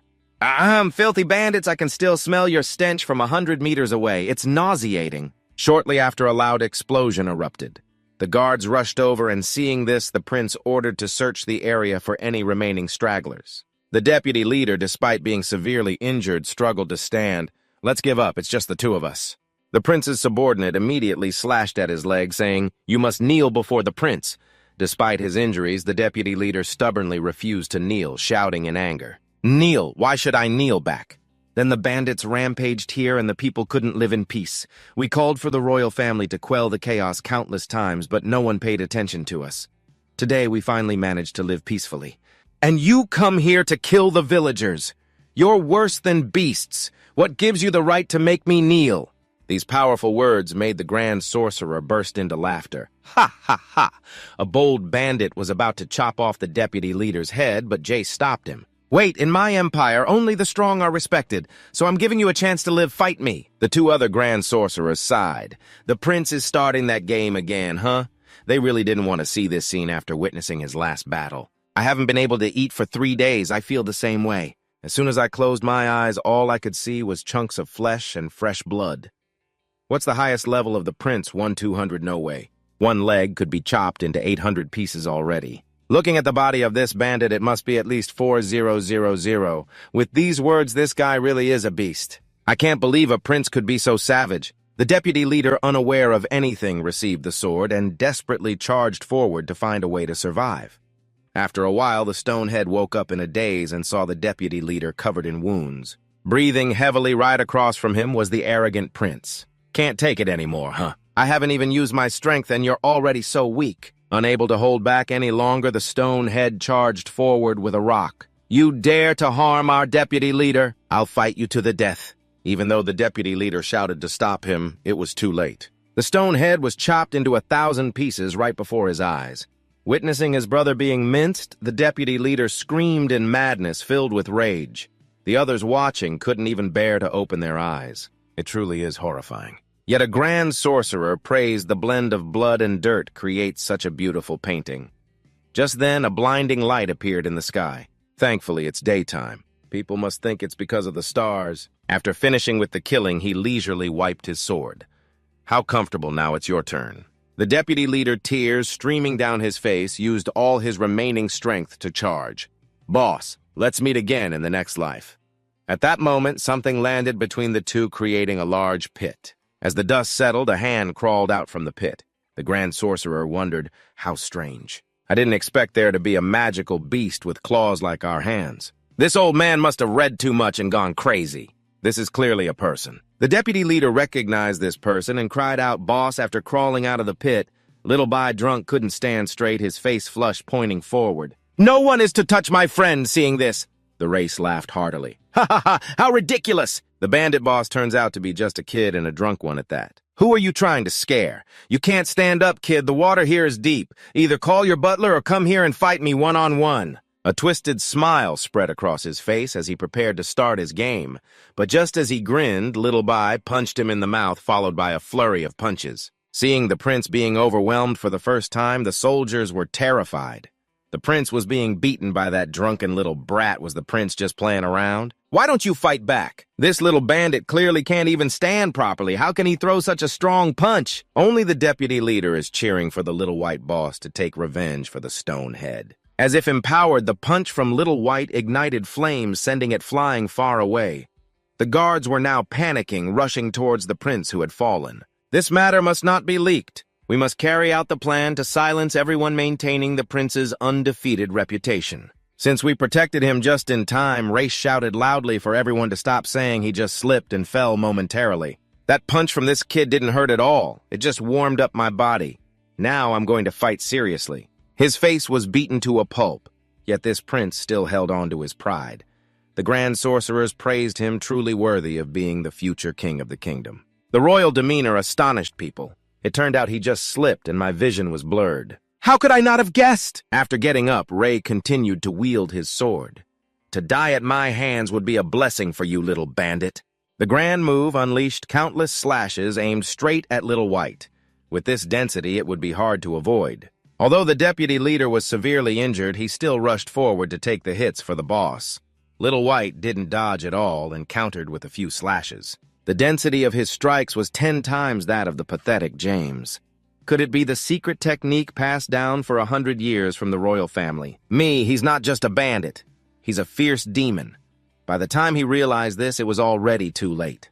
His body was chopped to dust, scattering in the wind, and the entire military camp behind him turned to dust as well, witnessing this earth-shattering scene. The deputy leader was speechless, while the one who caused this was still drunkenly cursing. Truly, children under 18 shouldn't drink alcohol. At this moment, the 3 grand sorcerers who survived managed to set up a barrier in time. How could they return and face the emperor now? With no bones left, do they expect to scoop up a handful of dirt to tell the emperor, "Is this your son, your majesty? This is the news. You will surely force us into a corner." After some debate, one of them stood up saying, "Two of you be quiet. The prince is dead and the entire army is gone. No matter what, we can't escape the consequences. Who would have thought the bandit leader was a sword master? Prepare the spells to attack. Take revenge for the prince, then we'll see." Achieving unity, all 3 began to chant spells. Seeing the magical circles forming under Little White, he quickly pushed the deputy leader away, saying, "Get back, let me see what they can do." Right after that, countless magical circles appeared overlapping and forming a forbidden magic with tremendous power striking down on Little White. He couldn't hold back from the attack. He swung a sword with all his might, the sword energy illuminating the entire sky of Great Six, causing everyone to be astonished. This must be a master of some sort.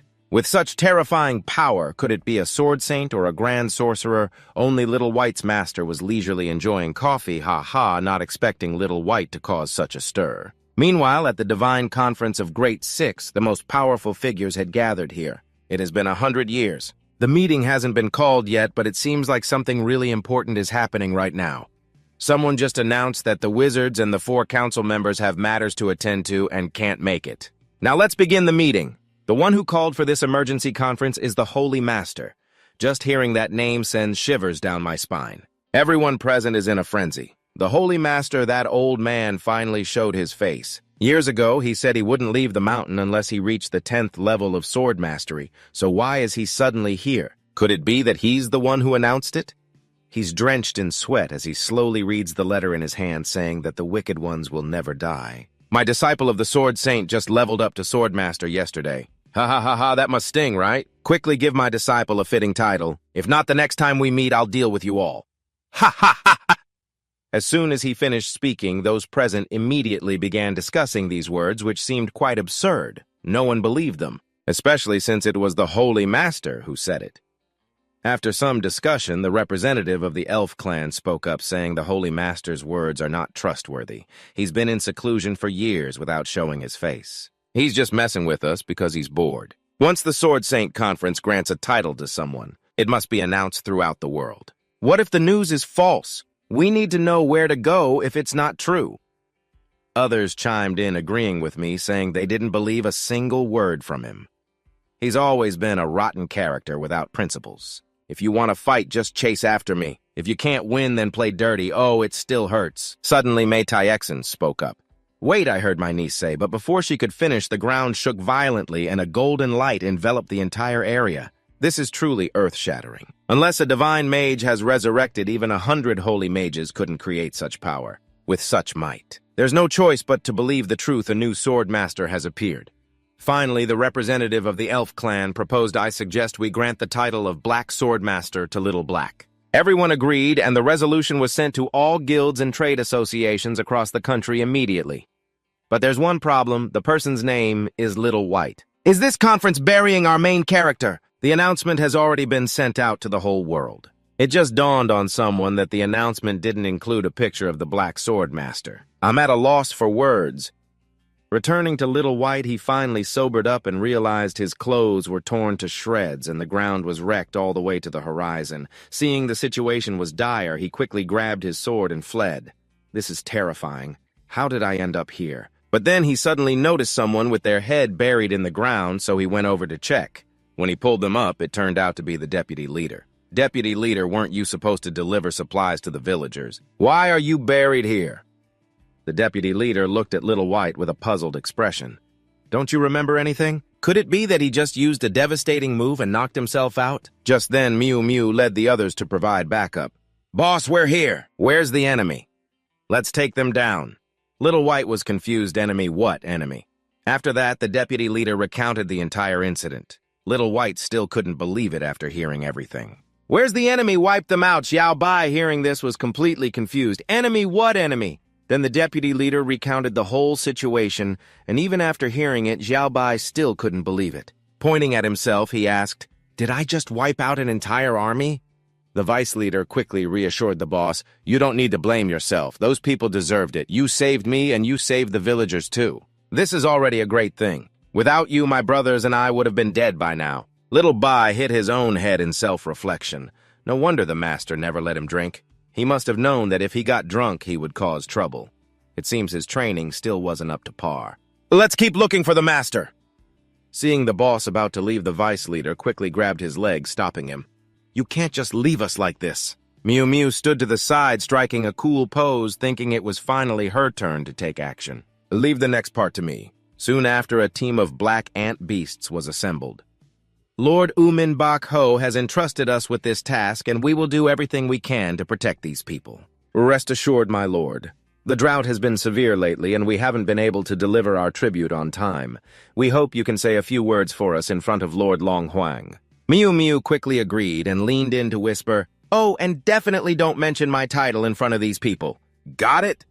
The black ant, though not understanding much, nodded in agreement. Mew Mew was crying rivers inside. I am one of the 5 great beasts in the Beast Mountain. But now I've fallen into the hands of this kid becoming a pet. How humiliating for a cat. I can't let this go outside. Meanwhile, the bandits watched from a distance, feeling extremely pleased. Look, not only is the boss impressive, even the tiger brother is fierce. The ant beast devours spirits. They could wipe out a city, and that's just a small feat. How awesome! With this, no one will dare to bully us anymore. The vice leader was so moved he almost cried. Boss, this great kindness. I really don't know how to repay you. With the help of Mew Mew and Little Bai, they finally felt at ease to look for the master. That night, the whole gang threw a lavish farewell party for the boss, and the last dish of the feast was personally made by Little Bai. Everyone scrambled to eat, feeling proud of his cooking skills. This made Little Bai indescribably happy, but Mew Mew sensed danger from the dish and didn't touch it. The next morning, Little Bai was ready to leave, but no one came to see him off. Mew Mew saw this and was about to teach them a lesson, but Little Bai stopped her. Wait, leaving isn't the hardest part. The hardest part is saying goodbye. They must be hiding somewhere, wiping their tears. Not meeting is fine. Mew Mew felt moved and shed tears. So this is what true friendship is. Swallowing her tears, one person and one beast set off together. A man shouldn't shed tears at parting. Let all regrets and blessings turn into light across the sky. Thank you all for helping me grow stronger. It's touching, but the reality is quite chilling. After last night's feast, the whole camp ended up hugging the toilet all night. By now, there's no strength left to say goodbye. Sometime later at the city gate, Little Bai was stopped. Without a pet badge, he had to pay a cleaning fee of $1. To make it easier to enter the city, Mew Mew had transformed into a small cat sitting on Tubok's shoulder. This was Tubok's first time in a big city, and he didn't understand the rules here. What's a badge? What's that? The guard saw this and pushed him aside. There's a country bumpkin here. Take him to the guild to check out the swordsman for registration. After that, he had to clean the toilets for a month to pay off a debt. Another soldier was leading Tubok away, feeling annoyed to death. He ran into these poor losers. Just chase them off already. Why insist on bringing them in? As Tubok stepped into the big city, he was overwhelmed by the magnificent scenery. Wow, is this the human city? It's so grand. This building is even more beautiful than those in the mountains. The guard saw that he was inexperienced and hurriedly reminded him to behave and not wander around. If you get caught by the city guards, don't blame me for not warning you. Hearing this, Mew Mew got angry, looking down on others. Let them know what's coming. Tubok quickly stopped her, saying, No, I've sworn that unless someone provokes me, I won't strike. This is a kind of training. Just then, a commotion nearby caught his attention. A mother and child bumped into two men and got scolded in a commotion. The man in the hat seemed unwilling to cause trouble and hurriedly left. Let's go. Don't cause a scene. Don't forget the mission the guildmaster assigned us. We need to find out how many people are registered as swordsmen. At that moment, Tubok bumped into him. The lackey saw this and shouted loudly, Hey, you bumped into someone! Stop right there! Tubok, with bright eyes, turned around and asked, Yeah, I bumped into you. What are you going to do about it? Do you want to fight me? Come on, hit me. Go ahead. Seeing this, the lackey was scared and backed away. No, don't come over here. Stay away from me. Both of them ran away in a panic, not daring to approach Tubok again. Tubok looked at their retreating figures and sighed. What a pity. I didn't get to fight, but I still gained something. What's in here must be money, right? It seems that spending days living with bandits has helped Tubok learn the skill of pickpocketing. I don't know whether to be happy or sad. Just then, the guard from before returned, ready to take him to clean the toilets. Tubok took out the stolen purse. Look, isn't this money? At first, he looked down on it, but when he saw the gold coins in the purse, the guard immediately changed his attitude. Wow, this gold is worth more than 100 coins. My annual salary doesn't even reach 3 gold coins, and you have so much money. You must be joking. Suddenly, Tubok became a wealthy person. He immediately spent money like a rich man, tipping the guard 1 gold coin. This money is for you, just don't make me clean the toilets, okay? Not only that, but he also reported the 2 people he just pickpocketed. Look at those 2 over there. I think they look shady. They don't seem like good people. Money really does cause trouble. The guard immediately assumed those 2 were bandits and prepared to arrest them for questioning.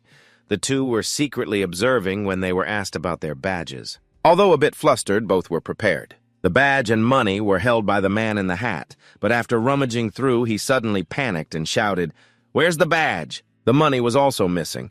The guard then smiled a terrifying smile. Keep acting, keep acting. I knew from the start that you 2 weren't good people, bandits. The 2 quickly raised their hands in surrender, continuously shouting, We're innocent, but no matter what they said, the guard wouldn't listen and drew his sword ready to arrest them. Feeling that the situation was dire, the 2 turned to run. Just then, a beam of light shot down from the sky, heading straight for the two fleeing men, leaving the guard utterly astonished. "Oh, you're personally getting involved, Lord Harris." The other villagers cheered with joy. "It's Lord Harris, the guild president. The verification of the swordsman from the 6th district." Once everything was settled, Harris immediately asked the guards if they had received any news. "Have there been any sightings of that dark swordsman?" The guards reported that they had increased their manpower but still hadn't found any trace of this lord. Hearing this, Harris pondered.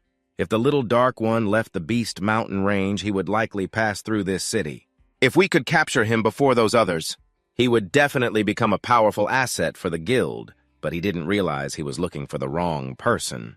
The swordsman is named Little Bai. Back on Little Bai's side, he didn't want to get involved, so he had left long ago. From the two guys earlier, he found 2 badges and intended to ask someone for clarification at that moment. Mew Mew insisted on transforming back to her old form because she was uncomfortable but was refused. That frightening appearance would surely land her in jail. Just then, Little Bai sensed a familiar aura. Overjoyed, he shouted, "Master!" Meanwhile, on the other side, his master had been waiting in Harris's room for a long time. Finally, he had arrived. The others quickly became alert upon seeing this, but Harris stopped them. "Everyone hold on. You all go outside." The subordinates felt anxious. The guild president, this old man, had an unclear background. What if something happened to him? Harris quickly explained, "You guys don't worry. You won't even touch a hair on him. He is the strongest swordsman currently around." Hearing the name of the Saint Swordsman, no one dared to act recklessly. After all, he was the strongest among the 9-star swordsmen of the 6th district. But the Saint Swordsman dismissed it, saying, "I'm not the strongest anymore." Harris thought that just one statement wasn't enough. He needed the Saint Swordsman's disciple to come to the guild for verification to be sure. He instantly recognized his old friend's intentions. "Stop pretending in front of me!" The Saint Swordsman immediately exposed him. "You just want to draw him in for me to assess superficially, right?" "Isn't that so? This time I came to warn you not to involve Little Bai in your power struggles." Hearing this, Harris was stunned, then panicked and shouted loudly, "Isn't his name Little Dark?" "So his name is Little Bai, huh?" "I'm really speechless. You don't even know his name but dare to announce it to the whole 6th district."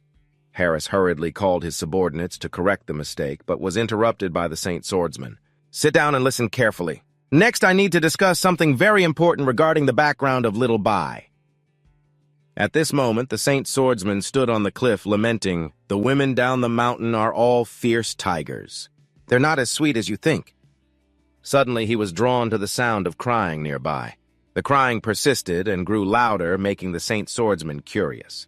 He took a jug of wine and went to see, in this weather, why would there be children up in the mountains? As he finished speaking, the Saint Swordsman was stunned by the magnificent sight before him. He kept staring at those 2 mascots without blinking, then suddenly he rubbed his eyes a few times, shaking his head in disbelief. But when he looked back, he truly couldn't believe his eyes anymore. Facing him were 2 deities protecting that child. He seemed petrified before this once-in-a-millennium sight. His whole body stiffened, collapsing onto the snowy ground, his face pale. A gentle voice echoed, "The great sword saint walks lightly on delicate feet in the cold wind." The ice spirit spoke, asking for a favor for this child. "Please nurture it to grow. When that day approaches, I will come to meet it. We all rely on you." She walked over to pick up the child and brought it to the sword saint, who was now so frightened he had fainted. He didn't know what the sky, moon, clouds, or wind were anymore. Escaping from his memories, he sipped his tea with a displeased expression. Since that day, he had completely quit drinking. Harris was stunned by that story. So did he really see those strange things with his own eyes, or was it just a drunken imagination?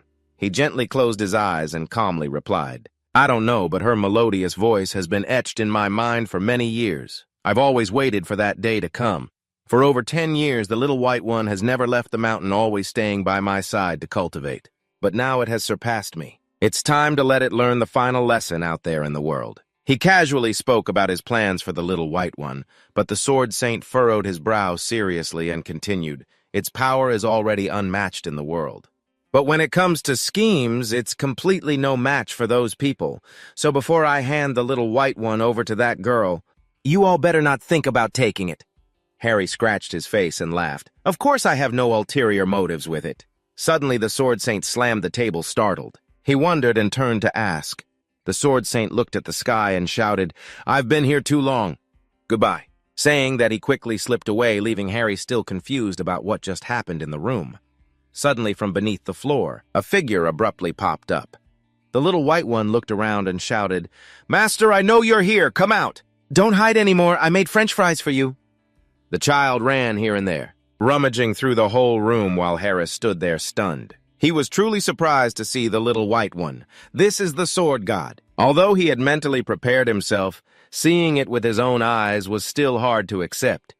He couldn't accept the sword saint hiding from him and ordered Mew to find his whereabouts. This was beyond Harris's curiosity. The little white one looked too young. He suddenly smiled, thinking, forget it, accept the truth. Opportunities only come to those who are prepared. And that person is me. That child is a valuable ally who can help me dominate the world. Harris cheerfully approached to greet him. At that moment, the little white one suddenly looked confused and didn't respond. He quickly opened the window and poked his head out. "Master, wait for me." Harris tried his best to hold him back. Seeing him actively greet and even know his name made the little white one curious. "Do you know me?" Harry quickly explained. "Yes, Master, you just left." "But he has something to say to you. How about we stay here, drink tea, and talk?" He gently frowned, recounting, "Your master said he has nothing left to teach you. From now on, you must bravely face things on your own." Upon hearing that, the little white one looked dejected. "Indeed, he no longer needs me." He quickly reassured me that it's not like there's no chance to meet again. "That's right, little Bai. Earlier I got to know you, but why didn't you notice me? Suddenly you're just frozen." Little Bai sat up facing Harris and replied, "My master told me long ago that if I ever met you, I must definitely stay away from you."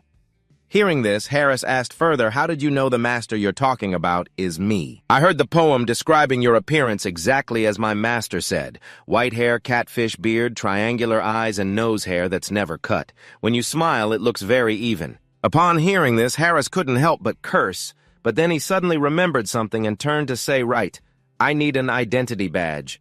Could you help me register, please?" Harris gently placed the quartz sample on the table. "Of course that's a small matter. Just place your hand on the surface of the quartz and channel a bit of energy into it." Little Bai followed his instructions. After channeling energy into the quartz, it began to glow, which piqued his curiosity. The whole room was then unexpectedly enveloped by a small explosion. Both of them and Mew were burned and stared at each other in confusion. Little Bai glared at him angrily. "It turns out my master was right. You're definitely not a good person." Harris awkwardly laughed and stammered, "This type of quartz is of poor quality and can't withstand your power. I'll exchange it for another one." This time you pulled out a piece of pure black quartz. "This is the treasure I found from the ancient ruins, a top-quality quartz meant for the strong known as Hudong. It will change colors based on your inner strength. Being a sword god, it will shine the brightest red, just as Harris said." After channeling energy, it changed color, and Little Bai suggested, "I don't want to reveal my identity as a sword god. Can we downgrade it?" "You answered right away without thinking, didn't you? Just pull back a bit of your inner strength and that should be enough." In the next trial, the quartz turned yellow, representing a level 7 Sword King, but even so, Little Bai was still not satisfied. It changed again to a jade green, representing a level 4 Intermediate Sword Master, yet you still wouldn't accept it. In the end, Little Bai found a level that pleased him, and he was overjoyed while Harris looked on in surprise. Looking closely, the quartz had turned white, representing a level 1 Sword Apprentice. Little Bai chuckled, thinking, "Hiding my skills isn't so bad, huh?" You were genuinely shocked by his reaction. A level 10 sword god pretending to be a level 1 sword apprentice, Little Bai quickly bent down, thinking, killing an elephant quietly is one thing, but this is too much. "Sorry to bother you, goodbye." You were about to run off to find your master when Harris pulled you back, taking out a purple orb and trying to muster a smile to entice Little Bai. You saw something unusual and were tempted. "Do you have something else for me?" Harris took the opportunity to explain, "You probably don't know what your attribute is yet. Meeting is fate, so let me guess for you." Finding this very interesting, Little Bai agreed without much thought. Harris quickly told you to place your hand on the orb while he observed the energy movement within it. He was extremely curious about your attribute in this world. All types of energy belong to 7 attributes: fire, earth, ice, wind, lightning, light, and darkness. Whether a swordsman or a mage, they are predetermined from birth. Attributes cannot be changed. However, among the attributes, there exist relationships of mutual growth and conflict, as well as common and rare points. Thus, many practitioners compare attributes to assess strength. Harris chuckled and dismissed that information, saying, "As for me, I have the rarest dark attribute, but it doesn't mean I can become a sword saint. My physical attribute has nothing to do with it. Aside from 1% talent, I have to put in 99% effort. A true master doesn't care about attributes. Testing is just entertainment when bored." Little Bai, hearing this, froze, looking down at the orb, worried that it wasn't responding. "Is it broken?" Seeing this, Harris panicked. "No reaction. Why is that?" "It can't be. This is a high-grade item." He tried to activate it again, and Little Bai turned 180 degrees. "Are you kidding me?" Harris, feeling doubted, got angry and snapped back, "I am the president of the Swordmaster Certification Guild. Why would I deceive you? I touched it and it reacted. Why doesn't it work for you?" At that moment, he suddenly realized, "Could it be that you have no attributes?" Little Bai awkwardly scratched his head. "No attributes? That sounds embarrassing." Harris tossed the orb aside and grabbed your hand. "This is incredible. You must come to my academy. I need to use the most advanced equipment to test you." Little Bai, hearing about the academy, looked confused, and Harris quickly promoted it. "The Holy Academy of Swordsmen on the Ulan continent, the Eldia Swordmaster Academy." Little Bai quickly turned to Mew and suggested, "If my master doesn't want me, I'll go find him." "Then we don't need to go to the Elvia Magic Academy anymore, right? Let's go have some fun." It was immediately agreed upon, and laughter echoed along the deserted road. The Holy One stands joyfully at the crossroads, saying, "You silly disciple, even if you beat me to death, you wouldn't guess it. The master says he wants to go to the Elvia Academy, but that's just an excuse. In reality, the master wants to go to the Eldia Swordmaster Academy." The cunning old man chuckles with satisfaction, quickly setting off, saying, "In this lifetime, you won't find your master here." Little Bai thanks him and wants to hurry on, but Harris insists on holding him back, asking, "Wait, can you join our Swordmaster Guild?" Little Bai is a bit confused, saying, "Didn't I already join?" The old man quickly explains, "This is just proof that you've registered as a Swordmaster. I want to invite you to be an honorary elder like me. The guild will be your home. You can do whatever you want. What do you think?" Seeing the attractive offer, Little Bai's eyes light up, but suddenly he turns serious, saying, "You're giving me so many good conditions. There must be some requirements, right?" Harris, sweating nervously, smiles sheepishly. "Well, there is a small request. In the future, if the guild is in danger, I hope you can lend a hand." Seeing Little Bai's expression darken, the old man panics, quickly adding, "Of course, if you don't agree, I won't force you. Please don't be angry." At that moment, the old man feels anxious and scared, thinking, "Oh no, I was too straightforward. I revealed my true intentions." He won't go crazy, will he? Contrary to Harris's fears, Little Bai happily agrees to the condition, while Mew looks on in panic as if wanting to stop him, and the old man, receiving the approval, tears up, saying, "Oh dear. A demoness, a king of dwarves. You all better start trembling from today onward." For Harris, he is now protected by the strongest man in the world. Little Bai is excited to say goodbye, but Harris, not wanting to let go, makes another proposal. "Do you want to learn more about the Lydia Swordmaster Academy with me now?" Little Bai smiles brightly, replying, "Not yet. I plan to visit the Mercantile Association to meet a friend first." Hearing this, the old man's face drops. Could it be that he knows that old man La? Little Bai and Mew look confused when Harris mentions that old man La. At this moment, the old man realizes he has been overly worried. Soon after, Harris approaches the table, drawing something while saying, "If you want to go to the Mercantile Association, I have a piece of advice. You must be cautious of this person." He sweats as he sketches the face of the merchant, hoping Little Bai will stay away. Little Bai furrows his brow, observing for a while before judging, "He doesn't look like a good person." Harris warns him again, "You must remember this old man is wicked and filthy. You definitely shouldn't trust his words." Finally, he lets Little Bai leave. At this point, Little Bai is very hungry. He wants to go eat, skipping joyfully outside, saying, "I already checked it out when I entered the city. Let me take you there." Not long after he starts walking, he is drawn to a group of swordsmen and mages by the roadside. Mew quickly explains to Little Bai, "I just heard that a secret realm has appeared recently. So the strong are all gathering here waiting for the secret realm to unlock." "What is a secret realm?" Little Bai asks curiously. A loud laugh came from behind, and when Tuobak heard it, he turned around immediately. As soon as he turned, he was met with the sight of Mate Thiet Nai, who eagerly started a conversation. "I've been waiting for you here for a long time." Looking at Thiet Nai too, Bak quickly recalled the person. Harris had reminded him earlier about Mew, and then he turned away to avoid that restaurant. "It seems to be over here." Feeling ignored, Tiet Nai shouted loudly to call Tubok back, panicking as he introduced himself. I am Duc Li, the president of the Tiet Ni Trade Association. I'm not a bad person, you know. Tubok immediately turned back. So you're the president. Then aren't you Anna's grandfather? When asked, he confirmed that he was indeed her grandfather, and Mieu currently had a strong dislike for Tiet Nai.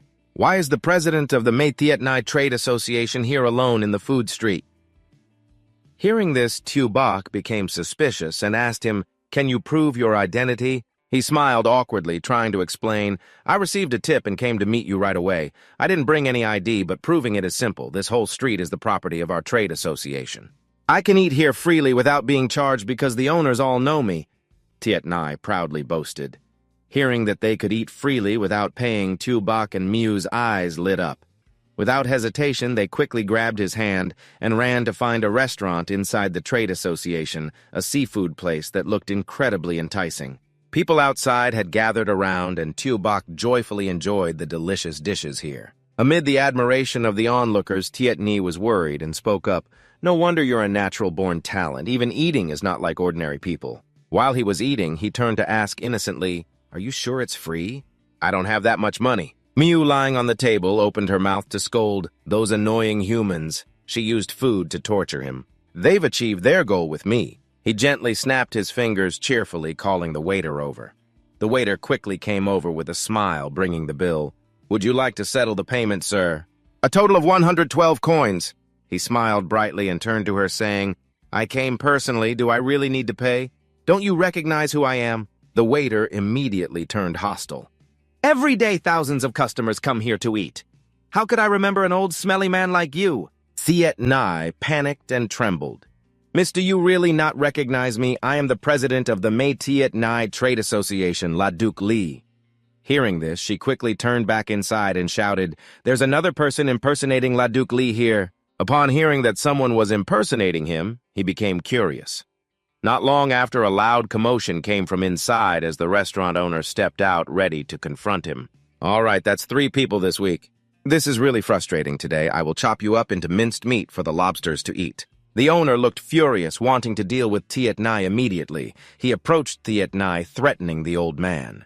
Pay up now or I'll twist your head and shove it up your backside. He was a bit startled, his voice trembling. Please step back a little. Your saliva is splattering all over my face. Not only did he not step back, but he also aggressively smashed their dining table. The owner, upset, pointed directly at Tiet Nai and shouted, Are you calling me dirty? A poor person eating for free and pretending to be a noble, huh? He not only refused to step aside, but also boldly smashed their dining table. The shop owner, furious, pointed directly at him and scolded me for being dirty. A broke guy pretending to be a noble while trying to eat for free. He quickly stood up, trying to explain that there was a misunderstanding. Although he was a bit unkempt, I didn't criticize him. However, my words only fueled his anger even more while the little white one continued to eat and watch the drama. The other customers didn't intervene. Instead, they encouraged the owner to hit him. He found himself in a really tough situation facing the crowd and needed to calm them down a bit. It was getting more and more out of control. Scare them off. Frustrated, he began to chant a summoning spell, but before he could act, the shop owner was terrified. The surrounding customers were equally panicked. They slowly realized he was a wizard, not a fraud. At that moment, he was truly pushed to the limit, raising his hand, ready to strike at the foolish, shallow mortals who dared to doubt him. Seeing the dire situation, he knelt down awkwardly, begging for forgiveness from him. He stubbornly affirmed once again, I am the one. Just as he finished speaking, a loud voice rang out, Stop! Immediately, his attack dissipated, and both of them turned to look at the source of the sound. The little waiter and other customers were also taken aback for a moment. The little white one slowly wiped his mouth and grumbled, I really can't watch this anymore. It's clearly his fault. How can one use violence to intimidate others? You stepped forward to help the shop owner stand up and then confronted him. The little white one, with a sense of justice, looked at him and said, Uncle, don't be sad. He didn't pay, but I'm not that person. I'll pay. At that moment, the shop owner was moved to tears. You're a good kid, he said. You then took out some of your money to pay for the meal, but the shop owner was too emotional to accept money from you. He watched the scene of heroic deeds unfold. It left him speechless, and the onlookers all mocked him, saying he was an old man who thought he was a wizard but wanted to eat for free.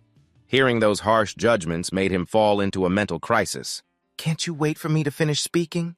Clearly, I haven't eaten a single bite. After finishing his heroic act, the little white one ran off to play, and he quickly chased after him. That was an unexpected incident.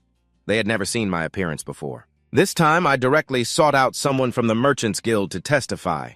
He was determined to prove himself while the little white one and Miu looked at him with nothing but disdain. You still haven't given up? At the treasure auction of the Merchants Guild, everyone was lined up waiting. Seeing so many people sparked his curiosity, and he explained to the little white one with knowledge. They hold an auction here once a year featuring rare treasures. The staff working here are all from the guild. I'll take you to the VIP entrance. In front of the door are 2 enthusiastic receptionists. Please prepare your money in advance. Line up in order. He approached ominously, making them curious. He started by asking how ticket sales were going. The receptionist naively replied that they had enough tickets. As soon as she finished, the whole space seemed to freeze. He awkwardly asked again, "Do you two recognize who I am?" The two of them answered with a thunderous response, "Who are you?" That question pierced his heart like an arrow. Some people had died, but he was still alive. Some were living, yet he felt dead inside. The auction customers couldn't accept that behavior from the auctioneer, so they shot him, looks like bullets, and burst into laughter. No, everyone misunderstood. He just wants to cut in line. The situation is extremely dangerous, and you're just adding fuel to the fire, making everyone feel like they want to tear him apart when they hear he wants to cut in line. They stood up, pointing fingers and criticizing that shameless behavior, and he panicked for the second time, trying to explain that he was just the one they were talking about, but he ended up biting a brick and spitting blood. People couldn't hold back anymore and rushed in, hitting and kicking while cursing. After a while, they stopped to assess the situation, but when they looked back, he was nowhere to be found. There was just an empty space in the middle while he had been rescued by the little white one and had escaped to another place. Worried, he asked about the situation, and the old man tiredly replied that he was fine. "Those hand-waving gestures are just scratching an itch for me." He said that, but he spat out a large mouthful of blood, and his eyes were no exception. The little white one quickly sat down and asked, "Aren't you fine?" He wasn't willing to give up struggling to say that he was psychologically injured. Just then, a girl from the opposite side opened the door, and upon seeing the little white one, called out his name. Anna smiled brightly and started a conversation. "What are you doing here?" The little white one, and he called out her name in unison. He saw Anna as a savior and quickly ran out to support him. "Grandpa, why is your mouth bleeding?" He couldn't hold back anymore. Urgently questioning her, he said, "Tell me quickly, who is he? What is his identity? Hurry up." Anna, though not understanding why he was acting like this, still answered, "He is LaDuke Lee, the president of the Métis Association. Is Grandpa okay?" After proving his identity, he felt like he was on cloud 9, and he smiled brightly as if he were floating. The little white one, a bit confused, asked, "So what?" Well, Tietni sobbed and hugged his granddaughter, bursting into tears. They didn't recognize him, and he felt so wronged. You and Miu were incredibly blunt, saying, "Yeah, whatever." After a while, the little white one and Anna strolled through the streets, chatting as they walked. He said he needed to print some personal photos to send out. "Are you asking me to take you out for a walk? What do you want to eat?" He then declined because he had just eaten and was still full. Anna looked at Miu and curiously asked, "The cat on your head is U Min Bak Ho, right?"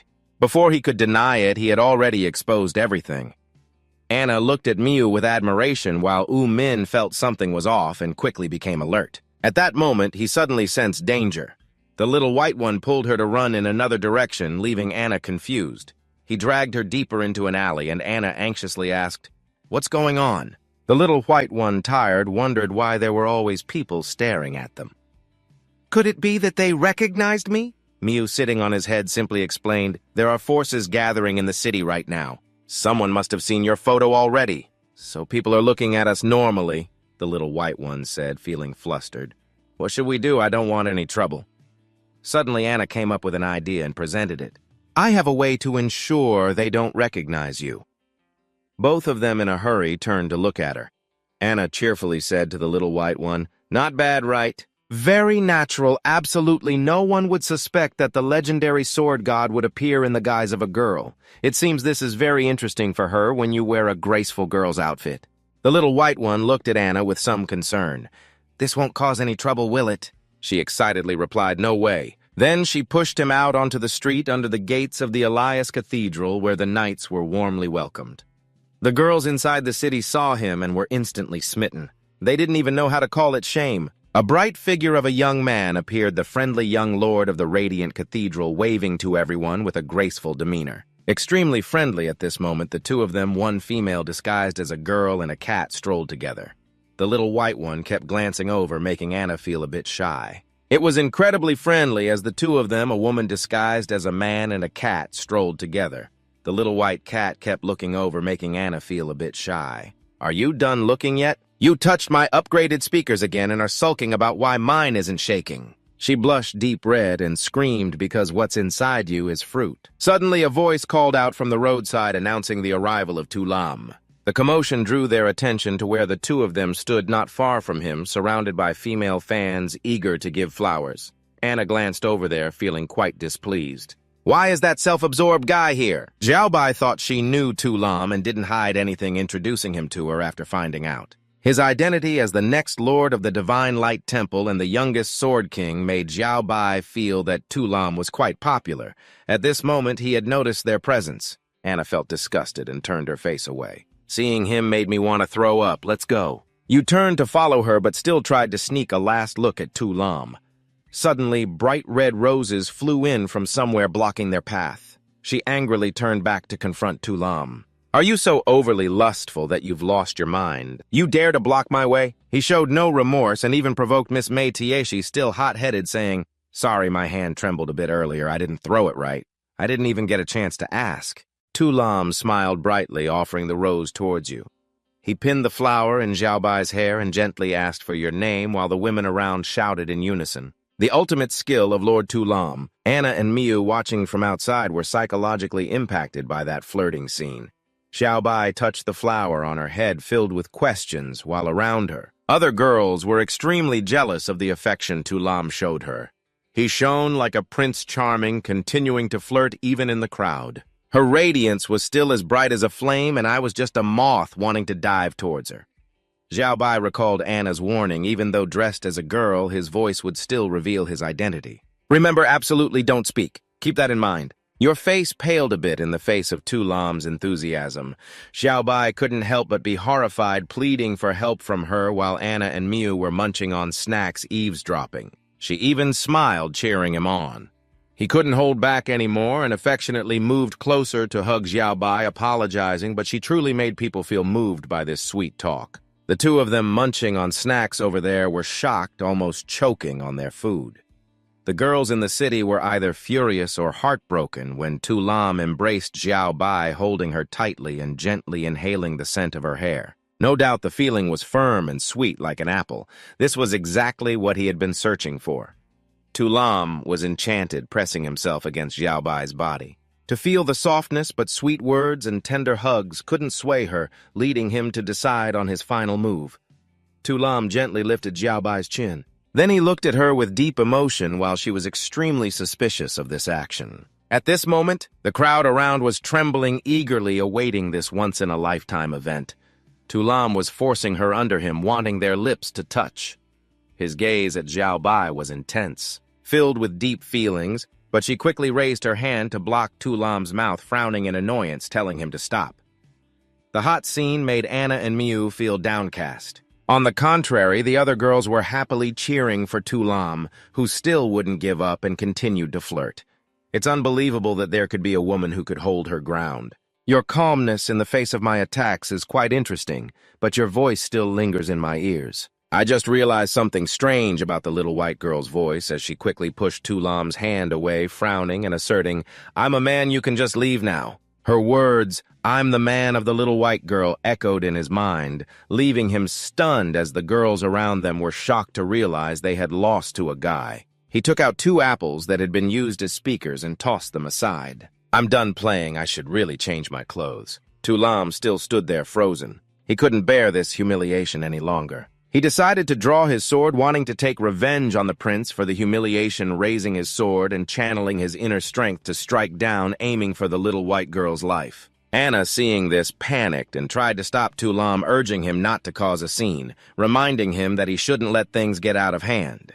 He quickly swung his sword down, but she easily blocked it. The little white girl, using just a small sword and one arm, was able to deflect that attack. Without holding back, she glared at Tulam, saying, "You're the one who provoked me first." He couldn't imagine just how strong this person in front of him really was. She could easily withstand that attack. The little white girl turned around determined to fight him, and that's when Tu Lam noticed the sword in her hand. He panicked and pointed at that sword, shouting, "You're Diep Tu Bok, aren't you?" Faced with such an accusation, she looked confused and replied, "Wait, you know me." Anna, seeing that he recognized the little white girl, was also taken aback. "Oh, you two know each other?" A moment later, at the Mai Tiet Nai Trading Association, he was currently meeting with Similan, the referee, and the prince was curious about what was going on. Similan crossed his arms and smiled. "President Mai Tiet Nai, stop pretending to be clueless. Everyone knows the secret realm is about to unlock aside from that. What else could possibly bring me here in person?"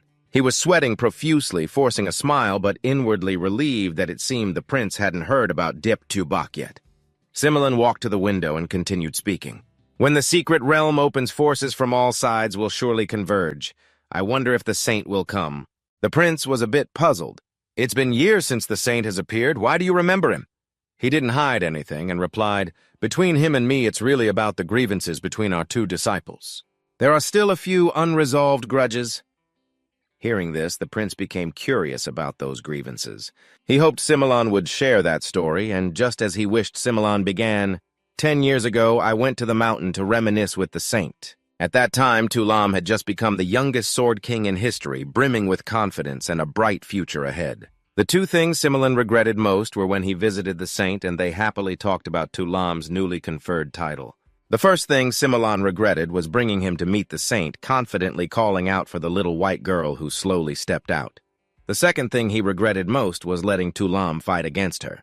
At this moment, the little white girl hurried out, her face smudged, meeting the saint for a moment, and then Tu Lam bravely stepped up to challenge her, reminding her to remember his name in her ordinary life. "It will be because of failure. Enjoy today under my sword while you look at me with dissatisfaction. What's wrong with you? Hurry up! I still need to continue cooking." Tu Lam felt a bit annoyed and reminded him to take his sword out. "Don't get the greasy food all over my precious sword." Xiao Bai swung the plate back and forth, splattering grease everywhere. Confused, he said, "This plate isn't dirty. If you don't believe me, just look at the exquisite spices from the dish that are all over Tu Lam." It made him want to explode.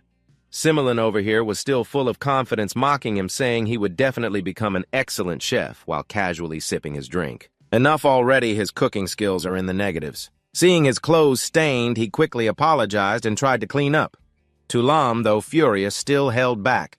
The more he wiped, the dirtier his shirt became. This made Xiao Bai awkward.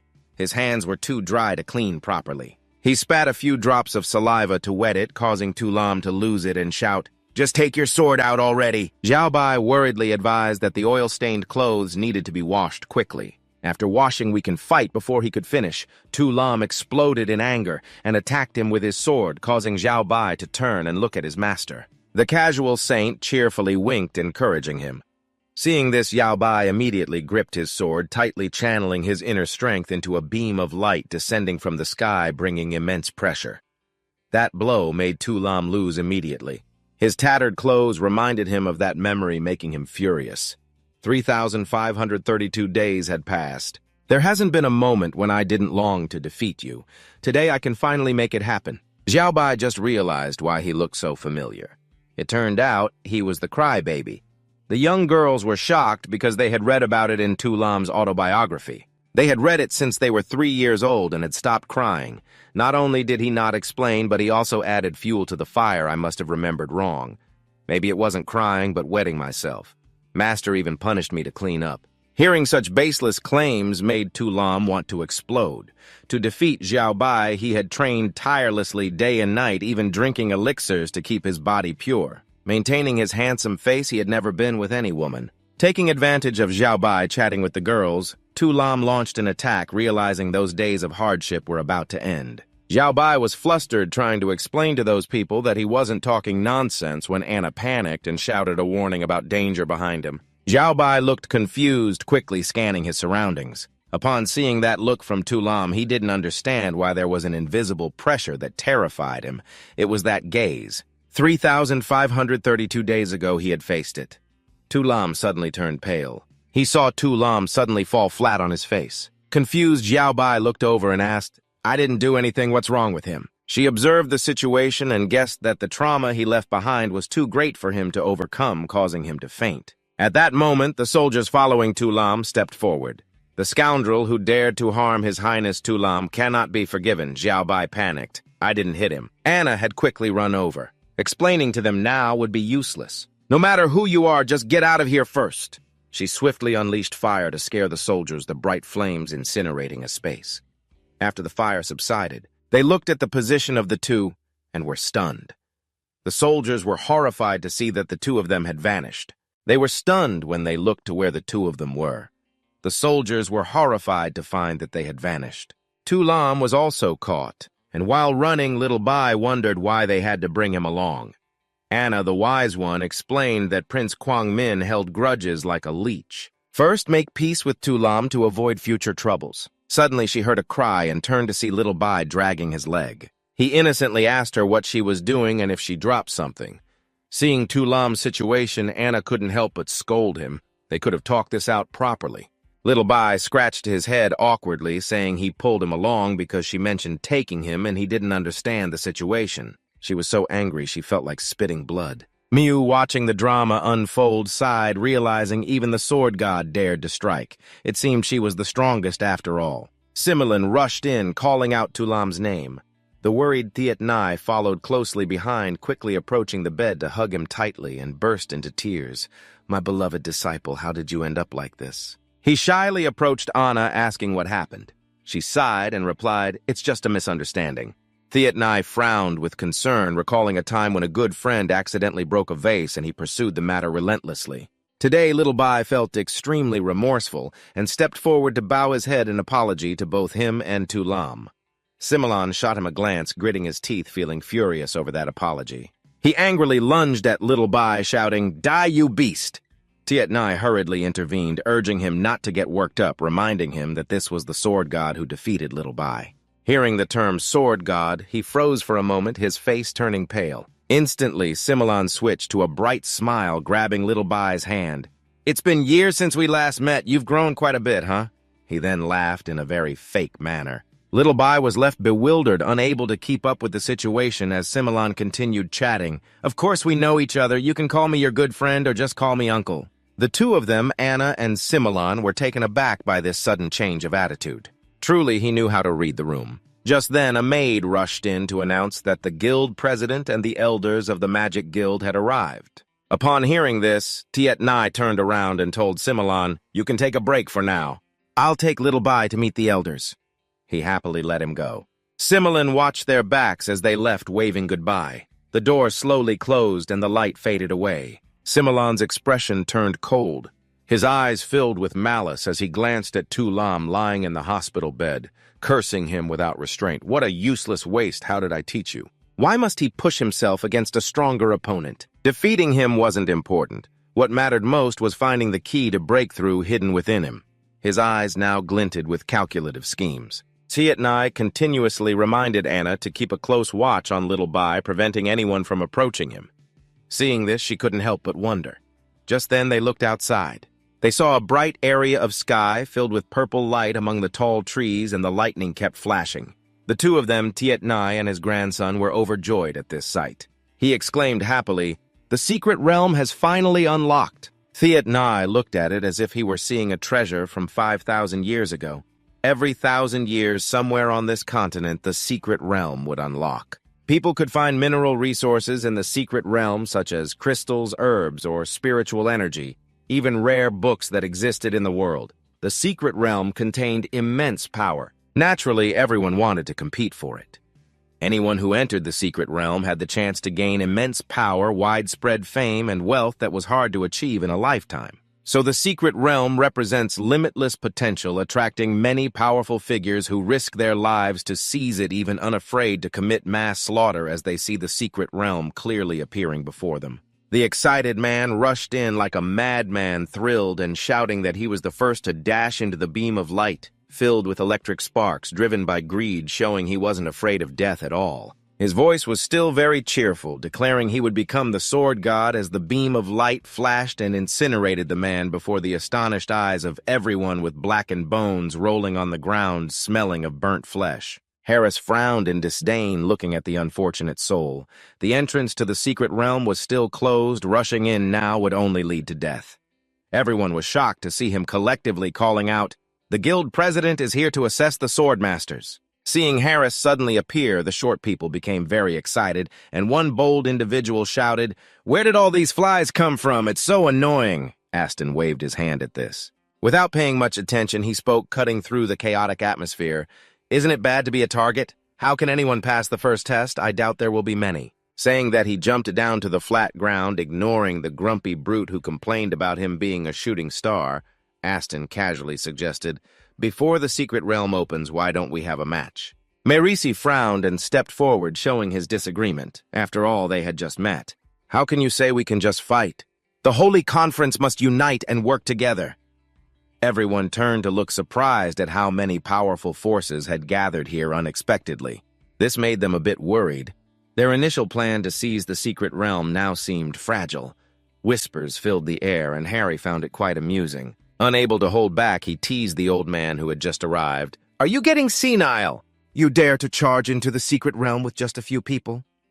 Merisi, unfazed by Harry's disdainful attitude, confidently replied, "I think I brought a few too many." "Who said I brought a helper this time?" Hearing this, Harry was surprised, trying to guess who the helper he mentioned was, when suddenly the crude man's voice chimed in mockingly. "You're so rich you must be stupid! Who could possibly be worthy to be your helper?" This hit the funny bone of Merisi, who instantly became excited, welcoming two small figures behind him. "Let me formally introduce, this is my son-in-law." Harry was stunned by the scene before him, while the crude man grinned widely, the white badge indicating he was just an intern swordsman. "What's so impressive about that?" Aston couldn't help but stifle a laugh. Besides, they didn't look very smart. How could he possibly see them as worthy? Anna ignored their contemptuous remarks. Upon hearing Merisi call the little white one his son-in-law, her face immediately flushed, repeatedly telling him not to say such things. Merisi was quite pleased with himself. "Just wait and see, it will happen sooner or later." Suddenly, a strong, sharp voice came from afar, breaking the atmosphere of this place. "I oppose this marriage." Both Anna and Merisi were stunned, glancing over at Estik, who angrily pounded his chest, declaring, "Listen, clearly Ariana belongs to me. No one can take her away." Anna couldn't be bothered to give him any face. She irritably turned her head away, annoyed, reminding him, "Do you even know where this is? How dare you cause a ruckus?" Estik, smug, pointed down below, unafraid of heaven or earth, exclaimed, "As long as it's the territory of the military's A2 holy city, it's my domain, I can be wherever I want." The crowd behind Azua cheered, unwilling to let Little White go. He seemed harmless, but he was annoyed and directly ordered, "If the young master wants someone to leave, that person must go." Little White stared up at the sky, watching Estik's clumsy, overbearing demeanor, and he slightly opened his mouth in surprise, exclaiming, "Is it going to rain, trying to show off but getting ignored?" He immediately flew into a rage, shouting, "Don't beat the drum of the village, just get lost!" Suddenly, a series of fierce lightning bolts flashed from the sky. The crude man tightened his grip on the axe, unable to believe. He shouted, "Could it be the demon god has returned?" Amidst the thick red smoke, four bizarre shapes suddenly appeared, accompanied by a voice filled with disdain. "The secret realm only belongs to the dragon god Harris and Merisi." With wide eyes, I looked up at the sky, thunder rumbling fiercely. Who else could it be but him? The dragon god has appeared. Amidst the chaotic storm clouds, a striking figure emerged. The dragon god stood proudly against the high sky, his entire being enveloped in a blinding golden light radiating all around. He spoke in a deep voice, offering you a way to survive. The dragon god's pupils glimmered, and the atmosphere instantly grew heavy. His overwhelming power seemingly disgusted by the crowd of insects surrounding him. Looking down, he frowned in annoyance and told them to get lost. A strong wind rose, sweeping away the dark clouds. The dragon god, satisfied, lowered his gaze, thinking this was the perfect moment to appear, drawing the attention of everyone. This was just the beginning of summoning the world. He is the undefeated dragon god Estik, and the terrifying scene before him had little effect on the calm little Bai, who merely looked up in curiosity. Suddenly, the dragon god's face changed. The pressure shattered, and he was seen fleeing like someone splashed with boiling water, shamefully hiding in the red clouds while continuously shouting to run away. The remaining crowd sighed in disappointment, realizing that the dragon god was truly getting old. Speaking sluggishly, the calm Phoenix Lord looked down at the ground. After all, one couldn't just make a grand entrance and then flee like that. It seemed that replacing him was just a matter of time. Little Bai, surprised, pointed to the sky, her eyes shining brightly as the four above stared wide-eyed mouths agape just like the dragon god moments ago. They were seen dodging a few gunshots like comets. Little Bai couldn't help but feel speechless. She hadn't even said anything to them yet. They were already gone. Even Métier didn't expect the situation to unfold like this. Fearfully retreating, he couldn't help but wonder why they suddenly left. That clumsy guy couldn't believe it. It seemed that the dragon gods had seen something earlier. His face turned pale.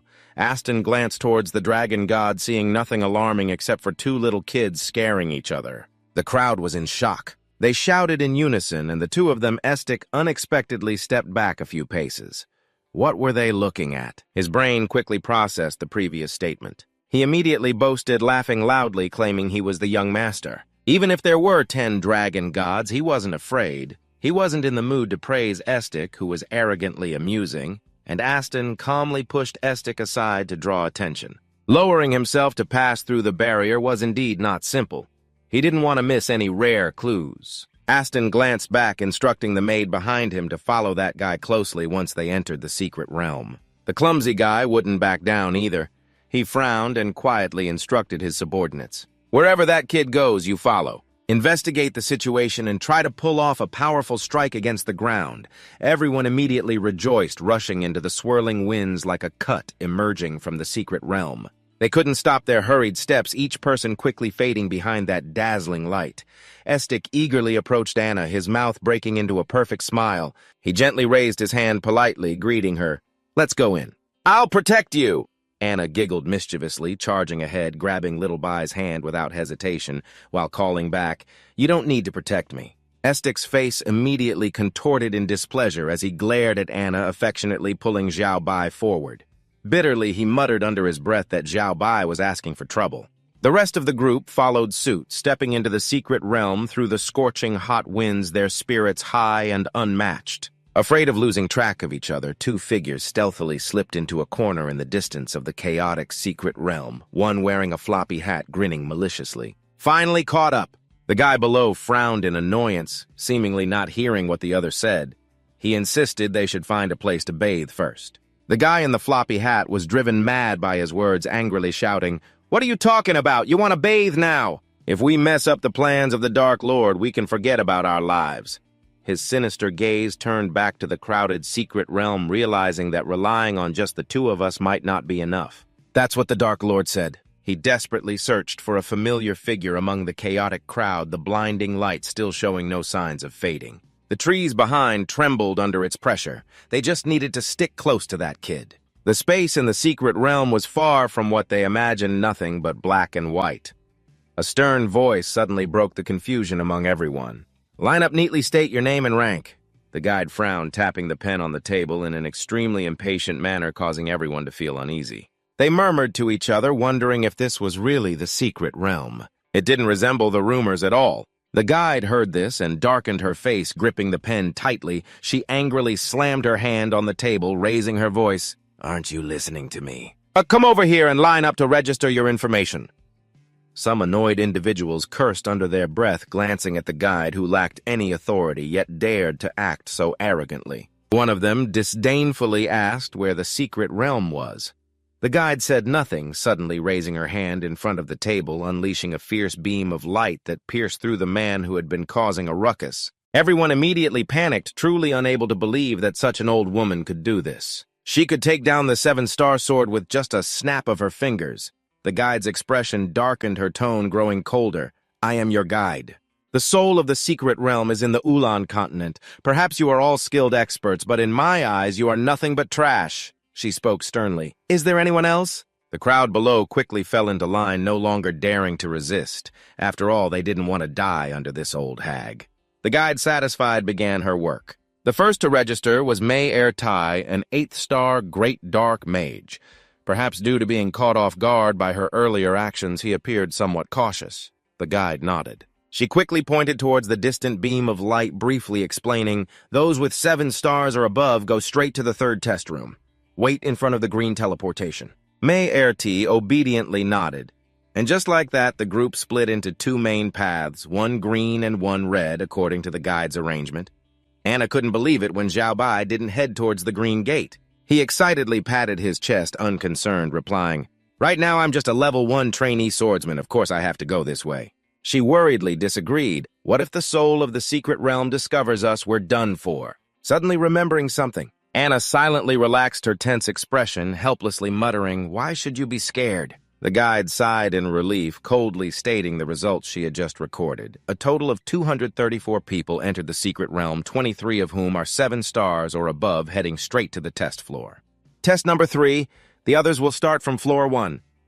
She raised her eyes to look at everyone, solemnly clapping her hands as a serious farewell, wishing them good luck on their journey. The transmission array suddenly stirred up an unprecedented strong wind, sweeping away everyone who had just been arranged into the secret realm. Anna struggled against the wind that was pulling her in. Wanting to stay and look at him a little longer, Anna hurriedly shouted the name of Little Bai.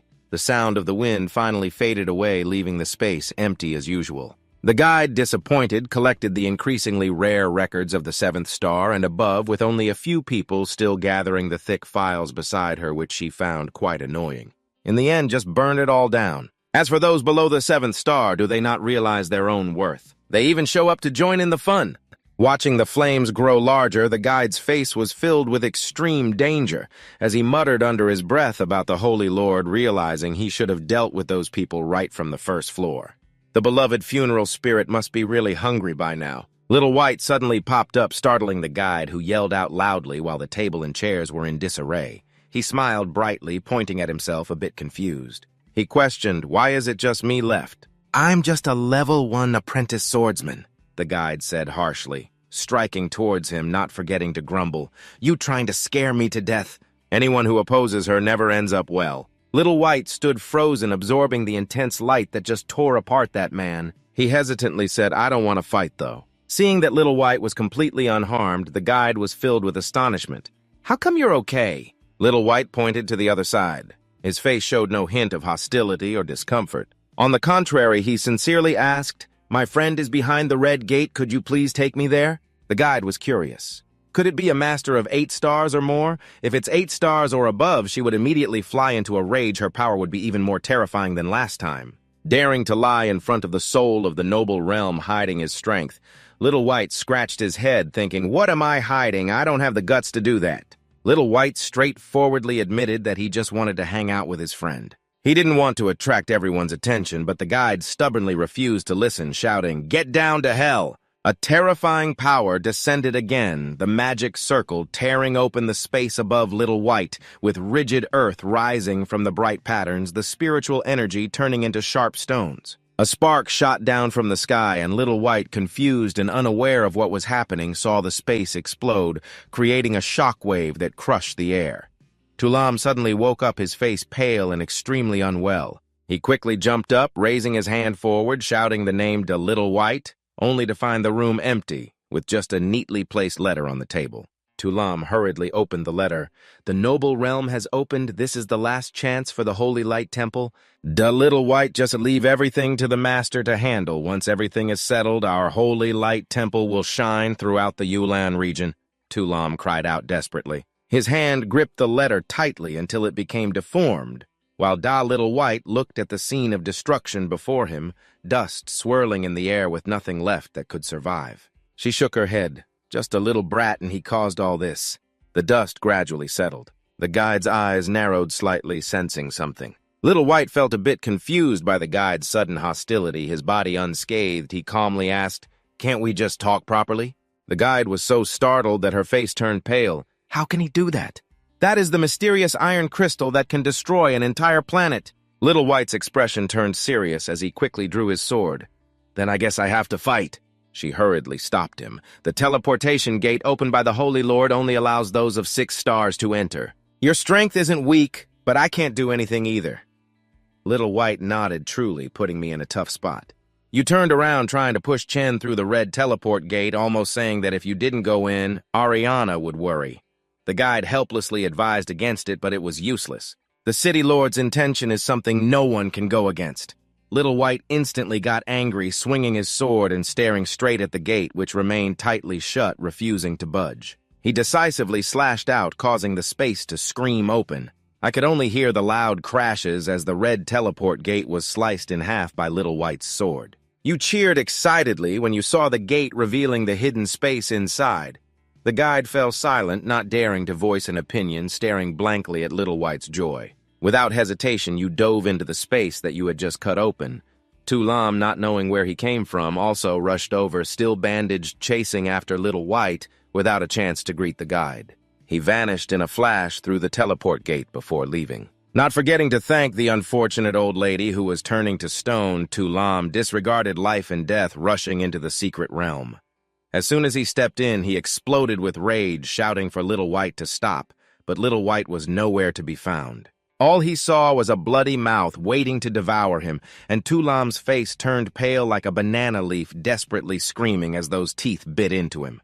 If he didn't die, he would be half torn apart. Suddenly, a fierce light flashed from the monster's neck, and Tu Lam only heard a loud explosion below. The monster then disintegrated into nothingness. He heavily fell to the ground next to the remains of the monster. Little White, soaked and confused, looked at him with great bewilderment, not understanding why Tu Lam was calling out to him so desperately. Little White calmly wiped the water off his face and then asked Tu Lam, who was frozen in shock. "You came too." Tu Lam was stunned. If he remembered correctly, the monster's throat had suddenly exploded earlier, which meant Little White had been swallowed. But he still tore it apart from the inside.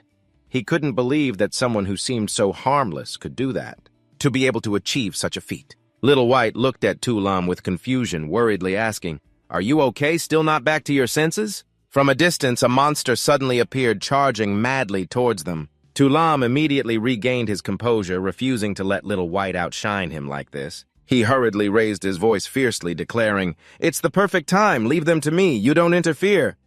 The heavy sword whistled with a deafening sound. Tu Lam said seriously, "Little Moon, we've been together for over 10 years. I've treated you like a brother.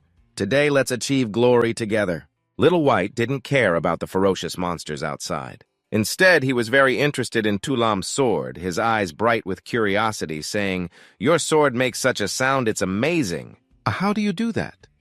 Tu Lam smiled faintly, the aura around him solidifying as he calmly replied, "If it can't even make a dragon's roar, then it's just a piece of scrap metal." The ground exploded under Tu Lam's powerful steps. He proudly surged forward, accompanied by the shout to increase his battle spirit. The monsters one by one lunged toward Tu Lam. The vicious beast opened its mouth, wanting to tear him apart. Tu Lam decisively swung his sword, cursing, "You beasts!" The sword emitted a dazzling light, striking straight at the monster's gaping jaws. The space shook, dust flying everywhere, mixed with Tu Lam's roar of "die" echoed throughout the forest. The monsters twitched, glancing up at the top of their heads without a hint of fear. Tu Lam's sword hand trembled. The power of the sword had begun to wane due to the failed technique. He seemed unable to believe that its exterior was made of mysterious iron. The impatient monster swiped its claws, knocking Tu Lam back heavily against an ancient tree before the steady figure of Little White. "You seem to not believe that its exterior is mystical, huh?" The impatient beast swiped its claws, sending Tu Lam crashing heavily into an ancient tree before the steady figure of Tio Bak. Tu Lam's whole body ached unbearably. The old wounds hadn't healed yet, and now he was suffering from new ones, and to make matters worse, he felt utterly humiliated. He sighed heavily, trying to figure out how to fix things. Who threw a banana peel like this? It made me slip. With such low qualifications, Little Bak was worried about his alarming state, so he gently asked if he was okay. "Or should I just let Tu Lam freeze up?" These words sounded so familiar, making him recall the previous rumors about himself, all of which were beyond his endurance. Moreover, it touched on his manhood, causing Tu Lam to shudder, his face darkening. The emotional wounds were inadvertently poked by Little Bak, making it impossible for him to stay calm. The atmosphere around him was heavy and gloomy as he muttered, "Are you insulting me?" Little Bak was startled and sincerely denied it, not knowing where the strength came from that filled Tu Lam, making him look completely different from his previous weary self. Tu Lam's gaze was sharp, solemnly warning not to ever doubt a man. The sword in his hand howled, accompanied by his fierce shout, "Do you understand?" He crazily charged toward the beast, risking everything to fight it. After a chaotic battle, Tu Lam was left in a pitiful state, unable to bear looking at Little Bak, who was confused about why Tu Lam was so drained. He sighed weakly, trying to scrape off the tough skin of these beasts, which were impossible to kill. "That was just because you got lucky attacking from the inside." Glancing at the beast that still wouldn't let go, Tulam cautiously whispered, "It's even more dangerous now that they're surrounding us. What are they waiting for?" In the distance, heavy footsteps echoed, shaking the ground, and Tulam's expression changed. Another big one was coming. This one was 10 times bigger than the one surrounding them, and it looked really fierce. Tulam quickly stood up, his voice rising in fear. "This is bad, it's the Beast King!" Little Bach carefully observed the newly arrived Beast King, curious to see if there was something in its mouth. Blood and human hands were still twitching. Tulam was frightened, losing his voice. "Did it eat several people?" His heart tightened, thinking about being eaten. Tulam's words echoed in his ears like a burning fire. Little Bach, with a serious face, raised his hand to draw his sword. Tulam panicked and shouted, "What are you doing? You're not planning to fight it, are you?" The Beast King was so large that it made the forest tilt, frightening the other cowardly beasts into retreating. Tulam lost his composure, trying to stop Little Bach from being foolish. "Quick, help me get out of here! It's about to eat us!" "Just ignore it." Tulam's calls were decisive as he charged forward. The beasts tried to block him, but a gust of wind swept past, and Little Bach easily bypassed them, getting closer to the Beast King. Tulam's face turned pale. His throat stiffened, unable to say anything. Little Bach, without hesitation, flew in front of the Beast King. All he saw was the dark sky as the giant foot overshadowed him. The ground exploded with a loud bang, and Little Bach vanished beneath the Beast King's feet. A sharp wind whipped against Tulam's face, making it hard for him to keep his eyes open, only to see something wriggling beneath him. Little Bach pierced through the Beast King's skin, quickly rising to its head. He swiftly swung his sword, the atmosphere distorting under Little Bach's tremendous power. Accompanied by his high-pitched scream, "Quick return Ariana and Miu Miu to me!" The black iron wrapped around him was sliced in half by Little Bach's strike, leaving the Beast King wide-eyed in disbelief. Its pupils hadn't even had time to move before darkness enveloped it, blood splattering everywhere. At that moment, the Beast King, with its body drained helplessly, collapsed to the ground. Dust rose high, obscuring everything. Tulam was completely stunned, murmuring to himself, "I understand now."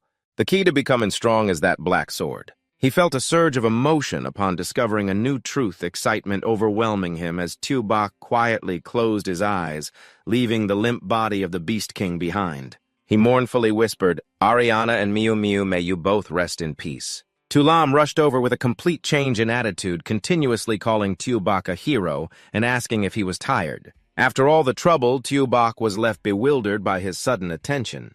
He didn't understand what was happening until Tulam pointed in one direction, drawing Tulam's attention while he was distracted. He placed his hand firmly on the hilt of the sword, carelessly tossed at his side, plotting to take it from him before they had a proper fight, but before he could act, Tulam's eyes lit up. His lips broke into a bright smile as he joyfully exclaimed, "Anna!" The unexpected turn of events left Tulam flustered. Without time to react in the distance, Anna's group was also joyfully welcoming him. Tulam hurried over to them, his tone cheerful as if he had just welcomed spring.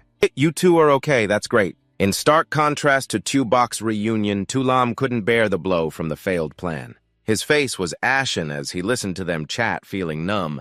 Even the stab he received didn't elicit a reaction as the group lamented around the Beast King who had just been dealt with by Tulam. Anna cautiously looked at Tulam and quietly asked Tulam, "Why are you with Tulam? He's not causing you any trouble, is he?" Tulam quickly defended Tulam, saying, "No, don't worry about me. He's just explaining things in a relaxed tone. Look, he's happy to see everyone safe." Anna forced a smile, hesitant to confirm, when suddenly a noise from the sky caught everyone's attention, shattering the atmosphere into countless fragments, with the center being the deep Milky Way. It looked nothing like the sky at all. Everyone stood there in confusion, hearing a mechanical voice announcing, "Trial Floor 1 cleared. Please proceed to Trial Floor 2. The gates opened. It swiftly transported everyone through to the second trial floor, ensuring everyone arrived simultaneously. All 4 gates opened at once. The next place everyone arrived at was a vast maze. Tulam tightly embraced Anna as he dashed down to the ground, catching a few people off guard who hadn't prepared. Panicking, he called out for help while Tulam anxiously watched everyone being pulled down here. Tulam looked around frustrated and said aloud, "What a useless bunch. They don't even have a bit of adaptability." In his imagination, Tulam envisioned himself landing gracefully on the ground. Light and skillful like a god, yet things didn't go as planned. As his sword touched the wall, it suddenly halted, and Tulam unexpectedly lost his grip on the sword in panic. Then his whole body was flung back, crashing against the opposite wall. Tulam finally fell, but in a rather embarrassing manner. Tubok looked at him, his head swollen and puzzled. "Why didn't you just fall straight down?" Tulam, furious, replied, "I like it this way. Can you stop me?" He said that out loud. But inside, he was cursing himself, thinking, "Ever since I met you, I keep getting hurt. At this rate, I'll definitely be killed by this jerk. I need to get his sword quickly." Shortly after, the system's voice rang out, "Welcome to the second trial. You will soon face a grueling battle. A total of 87 participants have entered this trial floor. Teams are divided into 7 groups located in various parts of the maze. Only the team that finds the king's scepter first can proceed to the next trial. Those who fail will be buried forever." Stuck in the maze, Estik quickly reminded his teammates after hearing the announcement, "Did you hear that? Hurry up and find the king's scepter? Anyone who finds it will be generously rewarded, but in this maze they're not the only ones. There are many beasts lurking everywhere," the deputy leader warned, controlling the situation while continuously scolding. "It's just a spider. What's so scary about that?" However, under their influence, that spider didn't seem to be bothered at all. They hurriedly fled, and it didn't get hurt at all. "Are they a bunch of monsters? Run fast!" Those people rushed in different directions, fleeing from the pursuit of the beast that the spider was chasing, closely, tears streaming down their faces in fear. The servants looked back and thought their young master was using himself as bait to save everyone, and couldn't help but admire him for his bravery. Meanwhile, Estik was crying and running, still shouting, not understanding why it was only chasing him, while the others gathered in one place to discuss. "If we want to survive, we must unite. Only then do we have hope of finding the staff, and we need to appoint a leader." They all agreed, yes, only a master can lead us to victory. Their eyes all turned to Xiaobai and Anna, the strongest here, none other than the young master of the Light Temple, the youngest Sword King in the history of the Lulin Temple. His voice echoed in unison, startling him.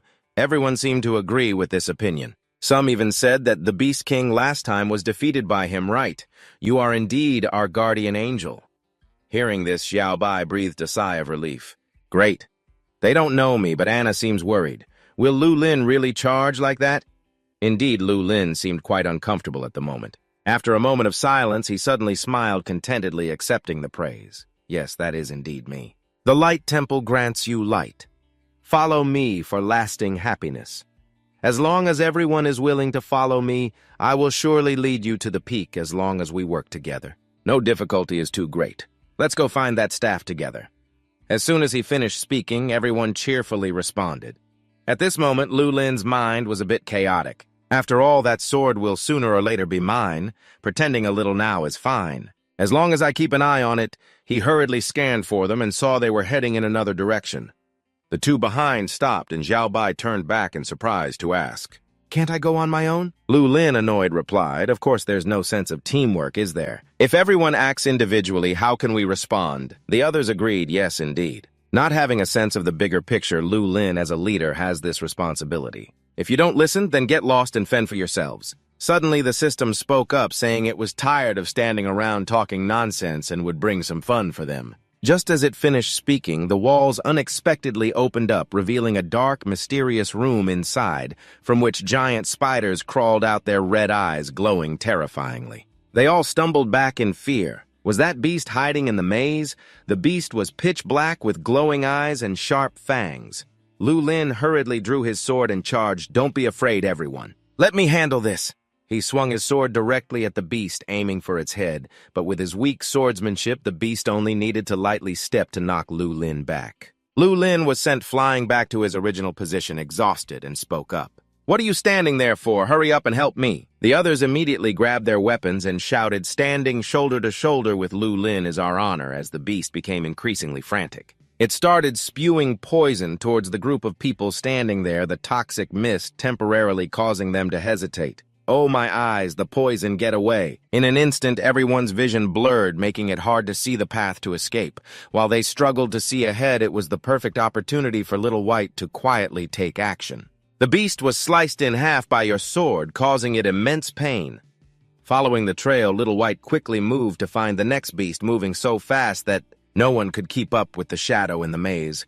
The beast was chasing Estik and had caught him. Estic, terrified, screamed for help, and luckily he encountered Little White. Just one strike was enough for him to finish off the ferocious beast. Estic felt the sudden silence behind him and couldn't understand what had just happened. His soldiers finally rushed over to save him, their young master, but when they arrived, they only saw the beast lying dead at Estic's feet. "Am I seeing things? Did the young master really kill the beast?" They suddenly became flustered, realizing he had pretended to be weak to lure the beast away. Was it to humbly eliminate it? Could he be an anonymous master? Each person had their own thoughts, not giving him a chance to explain, having long labeled him as incompetent. They were just waiting for the secret realm to open for a chance at fame. "Don't hide your strength anymore. Lead us to seize the scepter." Estic was surrounded by the crowd, saying he was still in shock from earlier. And now this crowd left him bewildered, not understanding what was happening. At this moment on the third floor, a monstrous beast wielding a huge blade was charging straight towards them. The guy swung his blade forward, shouting, "I'll take you on!" But Ice Spirit only needed to lightly touch her forehead, freezing the spot where she touched. In just a few moments, that guy was trapped in a massive block of ice. Looking around, all the enemies had been taken down in this manner. The space around her was indeed cold. Ice Spirit looked at them with disdain, muttering, "These trash are such a waste of time." Fire Spirit, standing behind, irritably spoke up. "You've killed all these guys. What am I supposed to do now?" Ice Spirit coldly replied, "Who told you to transfer to me? Just sit tight and wait on the fourth floor." Upon hearing this, Fire Spirit got furious. "You're just a little schemer adjusting the dice. Now I'll risk it all against you." Ice Spirit calmly said, "All right, stop the noise. I'm just temporarily freezing them. The Holy Lord instructed that these people need to be used temporarily. We can't kill them." Fire Spirit growled, "I can't stand it anymore. I'm going to the second floor to kill those weaklings." Ice Spirit sighed. "Enough already. Those useless ones are probably dead by now." Suddenly, someone called her name. It was Ice Spirit. The Demon Lord had just appeared, standing tall before her, saying, "You don't need to be nervous. I come with sincere intentions to cooperate." At this moment, Ice Spirit was truly surprised, filled with doubts. So many masters had been frozen by her. How could he have escaped? Who is this guy? Just then, in the control room, the guide quickly reported that among those weaklings there was a master at the Sword Emperor level. "Hurry, send reinforcements." "Ice Spirit, hold on. You can't last much longer." The Secret Realm Spirit laughed mockingly, saying, "Me save that little wench." He casually sat in a chair, sipping tea. "Whether it's talent or beauty, I'm the best." The Secret Realm Spirit smirked, clearly wanting to put Ice Spirit in a difficult position. At that moment, the screen displayed Little White, who grinned wickedly, saying, "That kid is indeed a bit unusual. This is getting interesting." Back on the second floor, the beast had been killed, and amidst the chaos, no one realized or saw who had truly taken it down. Little White pretended to be confused, scratching his head and laughing, "So foggy." Everyone couldn't see anything, while Tu Lam, with tears in his eyes, looked at him with regret. "Damn it, I was too slow. I must get that sword." Suddenly, someone shouted, "Everyone who will help us deal with the beast, who else but His Highness Tu Lam? There must be some earth-shattering trick up their sleeve." Little Bai also chimed in, so that's how it is. Everyone cheered joyfully. The Crown Prince Guangming truly is extraordinary, and now I feel even stronger. At this moment, Tu Lam was surrounded by countless praises, feeling extremely flustered and unsure how to react. However, everything that happened was broadcasted on the screen. The secret realm, Qilin, was gleefully hiding their strength. "If that's the case, I'll tear apart your disguise, Tu Lam." Naturally, becoming the most trusted person, they hurriedly called each other to follow closely behind him. Suddenly, Tu Lam frowned. "Don't speak. I sense danger is near." Anna looked at Little Bai and asked, "Why did you give the credit to him?" You laughed. "This is even more thrilling than defeating 10 dragon gods. I find it fascinating to hide my strength in front of so many people." The person in front turned back and shouted, "Are you ignoring the orders of His Highness Tu Lam? Be quiet." Suddenly, the spot where Little Bai was standing had a circular gap just right for him. It seemed the system wanted to affect only Little Bai. Anna could only look at him in panic, unable to warn him in time. However, Little Bai, with his quick reflexes, kicked his legs out to the side of the pit and avoided falling. He was squinting and laughing, almost falling down. Just then, above him, a gigantic sword with a sharp blade was descending. Anna could only point at the massive sword, which was just an arm's length away. What a dire situation. Surprisingly, Little Bai only used 2 fingers to gently block the sword. Witnessing this scene, everyone was left speechless in astonishment. Even His Highness Tu Lam couldn't break that massive stone. Yet he managed to do it effortlessly. Everyone was amazed who exactly is this young man. This level of power can't possibly belong to a first-level apprentice swordsman. Tu Lam, seeing him walk away, quickly called out, "Where do you think you're going? Don't do anything reckless!" Everyone was in a frenzy, needing to move forward. They just had to find the scepter. But before they could finish their sentence, a mysterious light appeared before them. The system's voice rang out provocatively, "If you want to save your butt, come here." The secret realm. Chai-Lin looked through the phone screen, grinning with satisfaction. But you need to be prepared to die. The closer you get to the center of the maze, the more complicated the path becomes. The higher the level of the magical beasts, the more terrifying the deadly traps. Who knows, you might not even make it halfway before your life is forfeit. The more he spoke, the more pleased he became. Suddenly, the screen captured the moment Little Bai looked directly at it. The secret realm. Chai-Lin suddenly felt anxious. Did he discover the monitoring Lap-2 beast? That is a special type of secret realm creature that people in Yulandai 6 definitely cannot know about. Indeed, it was much smaller than an ordinary fly, even many times smaller, perhaps only 1/10 the size of a fly's eye. Therefore, seeing it with the naked eye is quite difficult, let alone destroying it. Yet it was sliced in half by Little Bai's sword with precision. To the very millimeter, he was truly surprised and shouted, "I can't believe a single sword could slice the Lap-2 beast, which is even smaller than a speck of dust." Tu Lam at this moment was confused and looked at him questioningly. "You don't really want to go over there, do you? This is a maze. Even if you know the direction, you won't make it through. You'll definitely get lost." Little Bai swung his sword. "Just go straight, isn't that fine?" A powerful sword strike hit the wall, yet not even a tiny drop of water was left. Tu Lam, not having observed carefully, shouted loudly, "I can't believe you destroyed the wall of the maze. The power is truly terrifying." After looking at the wall, Tu Bak couldn't help but exclaim how solid it was, while Tu Lam suddenly felt dazed, wondering if the wall wasn't broken and if he was just seeing things. Or maybe deep down, I've already regarded him as the champion of the world. You suddenly turned to stare, leaving Tu Lam confused. Tu Bak smiled and said, "I just remembered the technique you used that made the sword emit a sound." Hearing that, he shouted, "That's the dragon's chant!"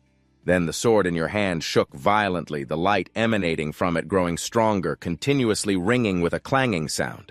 The movement became increasingly powerful, the aura surrounding the sword intensified, swirling like musical notes spreading wider.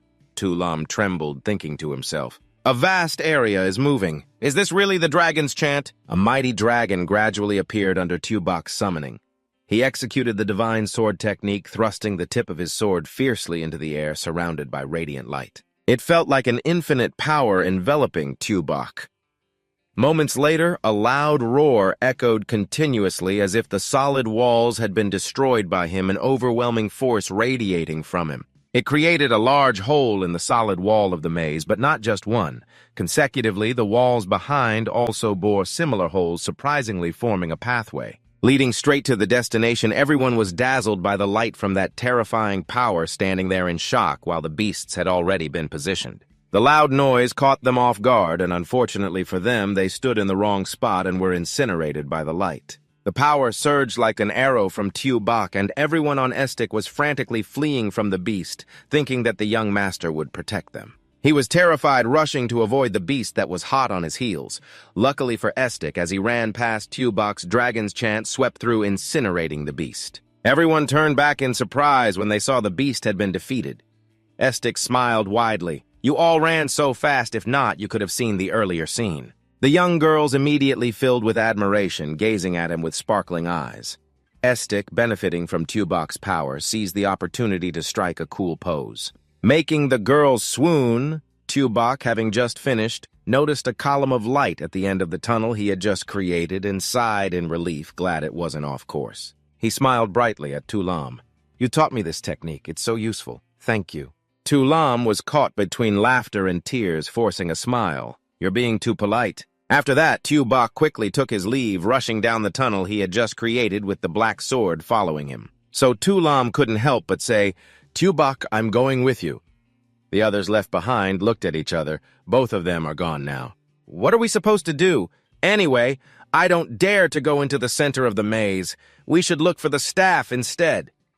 Suddenly, a loud thumping noise echoed as if many footsteps were rushing toward this way. A few people dashed past continuously calling out, "Tulam, your highness, Tubok, my lord, we swear to follow you too." The situation was unfolding in a way that left the Qilin secret realm completely passive. He was utterly surprised, not expecting everyone to follow Tubok here. The Qilin secret realm was anxious and worried, realizing that the weaklings in Ulan Dai 6 were more united than he imagined. He immediately shouted orders, "We must not lose at home. Concentrate our strength to deal with you first, then we'll talk later." An announcement was immediately sent to the beasts in the maze, all beasts returning to defend the center. "Kill all invading enemies!" Two guerrillas immediately obeyed, hurriedly running toward the control center while those others were being attacked by the beasts. They hurriedly fled, leaving them surprised, wondering why the beasts suddenly stopped attacking. What happened? In the control center of the Qilin secret realm, they rushed down to the bottom floor. He was initially worried and just wanted to play around a bit, but who would have thought it wouldn't be easy to resolve? But why has that little brat become so strong? I'm really excited about this. Seeing Anna tied up and exhausted with her eyes tightly shut, Qilin grinned wickedly, waiting for the moment to study her. Xiao Bai suddenly charged forward without hesitation, swinging his sword and slicing the beast in half.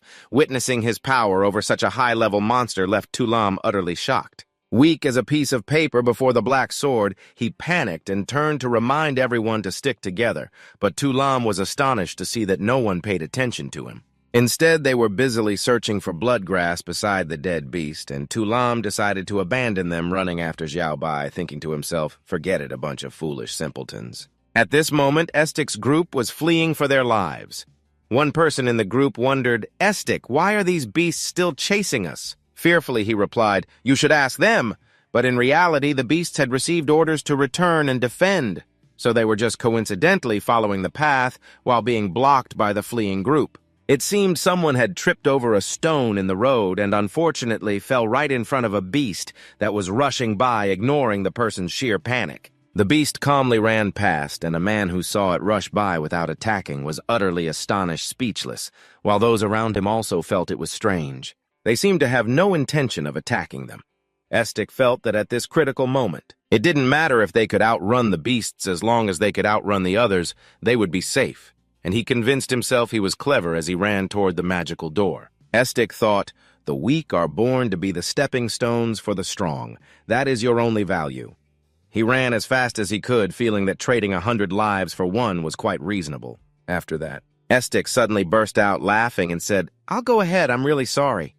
Suddenly, someone was moved to tears, and the group thought Estik had sacrificed himself to attract the attention of the beasts, and they cheered for him like a savior while a massive beast stood in front of the magic circle. Then it roared, and in an instant Xiao Bai appeared and sliced the huge beast into 4 pieces, his face showing seriousness against the enemy before him. Suddenly, a voice echoed from within. "Finally, you've arrived!" Qilin calmly said to Xiao Bai, "Your buddy is here. If you want to save him..." Before Qilin could finish, Xiao Bai rushed over and threw a powerful punch that sent Qilin flying to the ground. Tulam, panicking, ran over and shouted, "Xiao Bai, I'm here to help you!" Before he could assist, he saw Xiao Bai already approaching to rescue Anna. Tulam could only say a few words. "Is it over already?" At this moment, Xiao Bai used his strength on the sword to break the chains binding Anna. He decisively struck at the chains, but the sword could only pass through. The chains remained unbroken, and Qilin, struggling to get up, spoke. "Those are chains I personally created. How could your sword possibly break them?" He laughed uproariously. "Just now you intended to ambush me, didn't you? Unfortunately, your moves are still too slow." Xiao Bai tossed the sword to Tulam and said, "Because I think hitting you with my fists would be more satisfying." He threw the sword to Tulam, asking him to hold it for a moment. With both hands, Tulam grabbed Xiao Bai's sword, unable to contain his joy, exclaiming, "Why are you being so polite?" At this moment, he held the sword, smiling happily that he finally had this weapon. It must be that throughout this journey they could become like family. Qilin laughed uproariously and said to Xiao Bai, "In this world, there is no one who can injure me!" Just then, a shout echoed from somewhere, distracting Qilin, and Estik rushed in with a terrified expression. When the beasts were chasing only him, Tubok was surprised to see him here. He was running while thinking that the kid also had Anna with him. and while running, he tripped over a rock and reminded himself to roll gracefully.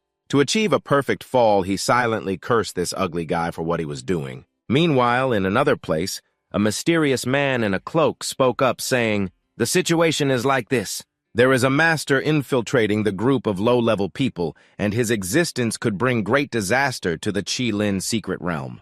He pondered that the Qilin secret realm did not come to fulfill its mission. Could it really be, as he said, that someone could break the control of the Holy Master and enter the low-level trial? He pressed the system to check. Not believing that she couldn't defeat an ordinary person, he pressed down, and the screen displayed an image of him tripping over a rock and rolling, causing his head to hit the Qilin secret realm. At that moment, the face of Bang Lin showed clear anger. She mistakenly thought that he was a master who could harm the core of the Qilin secret realm while he was in pain from crashing into him. Holding his head and crying, he angrily rubbed his head and cursed, "Where did this stupid guy come from?" Standing there, feeling frustrated, he muttered, "Damn it, I'm dead." Tubok whispered that he was the manager of the maze. After hearing that, he quietly asked, "Is your head okay?" Bang Lin, still holding her head, said, "You've completely angered me now." He immediately unleashed his technique and shouted, "Awaken!" Suddenly, thousands of swords appeared and rushed straight towards him. Seeing this, he quickly turned and ran in panic, shouting for mercy. Bang Lin was furious because of the injury to his head, so he couldn't aim properly. At the same time, Tu Lam held Tubok's sword and found an excuse to disappear. Just as he turned to run with the sword, the beasts were already waiting for him. On the contrary, instead of being afraid, Tu Lam was excited because he had the opportunity to test the sword. Before he could strike, he was hit by a beast and ended up bleeding from his mouth, then was thrown back towards Tubok. He quickly caught his sword and thanked Tu Lam, looking at him with regret. Tu Lam thought Tubok asked him to hold the sword just to show off. Bang Lin laughed triumphantly. "You absolutely cannot avoid this attack. Both trials were under my control.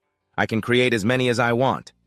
Tubok held the sword in his hand and silently chanted, "If only. Your strength is in quantity, so I can only rely on quality." As he finished speaking, Tubok's sword shot straight up into the sky, creating a powerful beam of green light. Bang Lin couldn't believe his eyes. "You call this quality?" Bang Lin told Tubok that it's not always the big ones that are powerful. It also depends on who is better. After that, he unleashed the Ice-Fire sword formation while Anna was still chained on both sides and couldn't escape. Meanwhile, Tubok stood outside swinging his sword to protect her. The power from his sword blew everything away, causing Tu Lam and him to be pushed back. A wave of power from the sword sent Bang Ho's sword of Bang Lin flying. Witnessing that scene, Bang Lin couldn't help but feel terrified. Each swing of Tubok's sword seemed to create a huge lightning bolt, shaking the heavens and the earth. At this moment, Tu Lam was so amazed that he shed tears as he watched him swing. After unleashing his move, Tubok calmly stared at Bang Lin, who was frantically trying to get up, saying, "You scared me to death.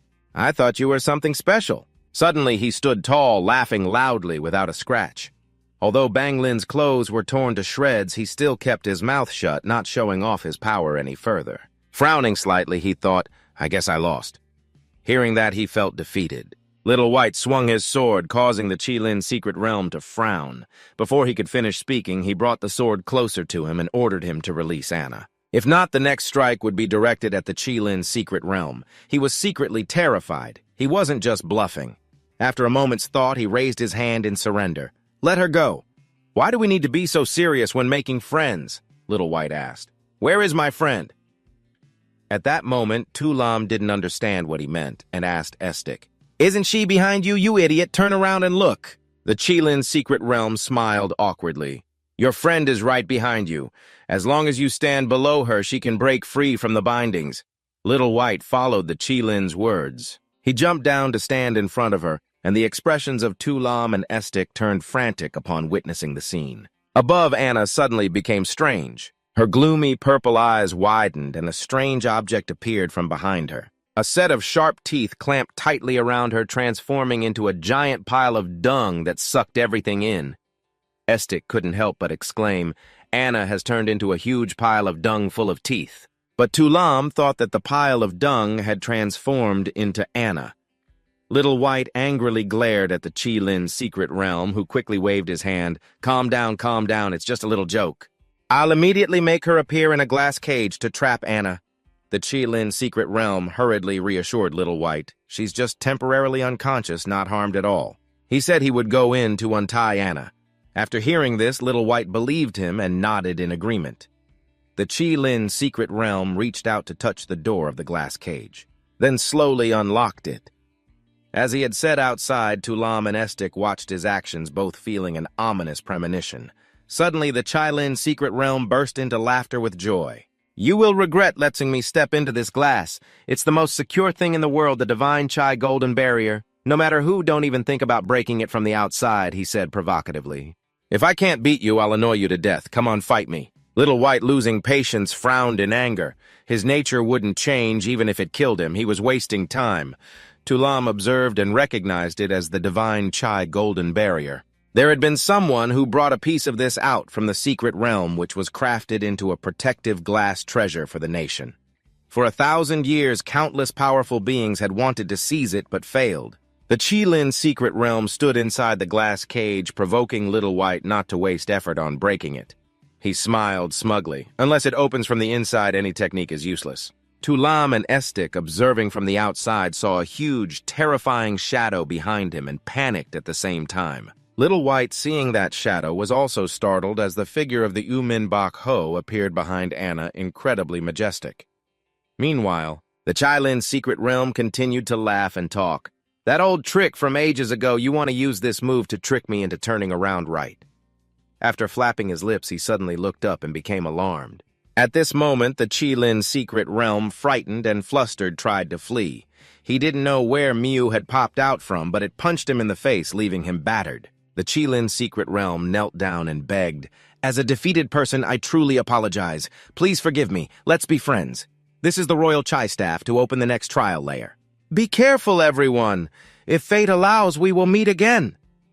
Anna pinched his cheek and scolded, "So the staff was hidden on you and you made us search in the maze.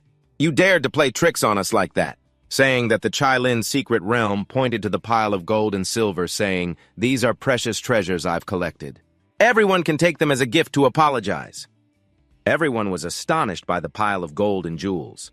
They couldn't believe they could take them. The Qilin secret realm was shouting, but in his mind, he schemed that even if he gave them to them, they wouldn't be able to take them.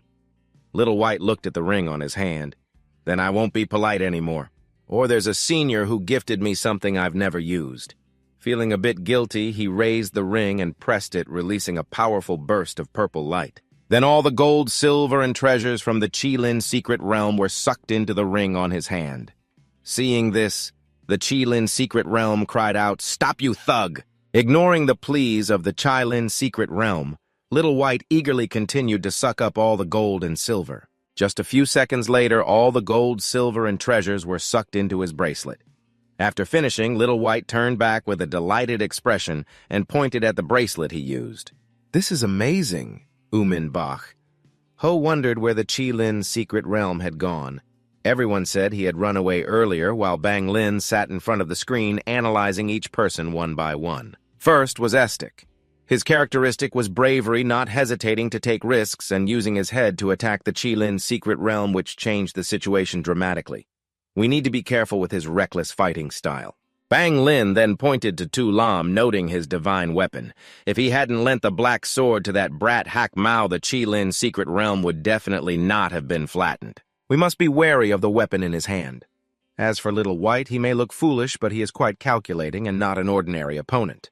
Otherwise, he wouldn't have guessed the existence of the Divine Chai. Kim Mak is still unknown. We have to watch out for Little White's schemes. Estik and Tu Lam were furious when they saw Little White sucking up all the gold and silver, leaving nothing for them. Little White scratched his head in confusion, not knowing how to open it.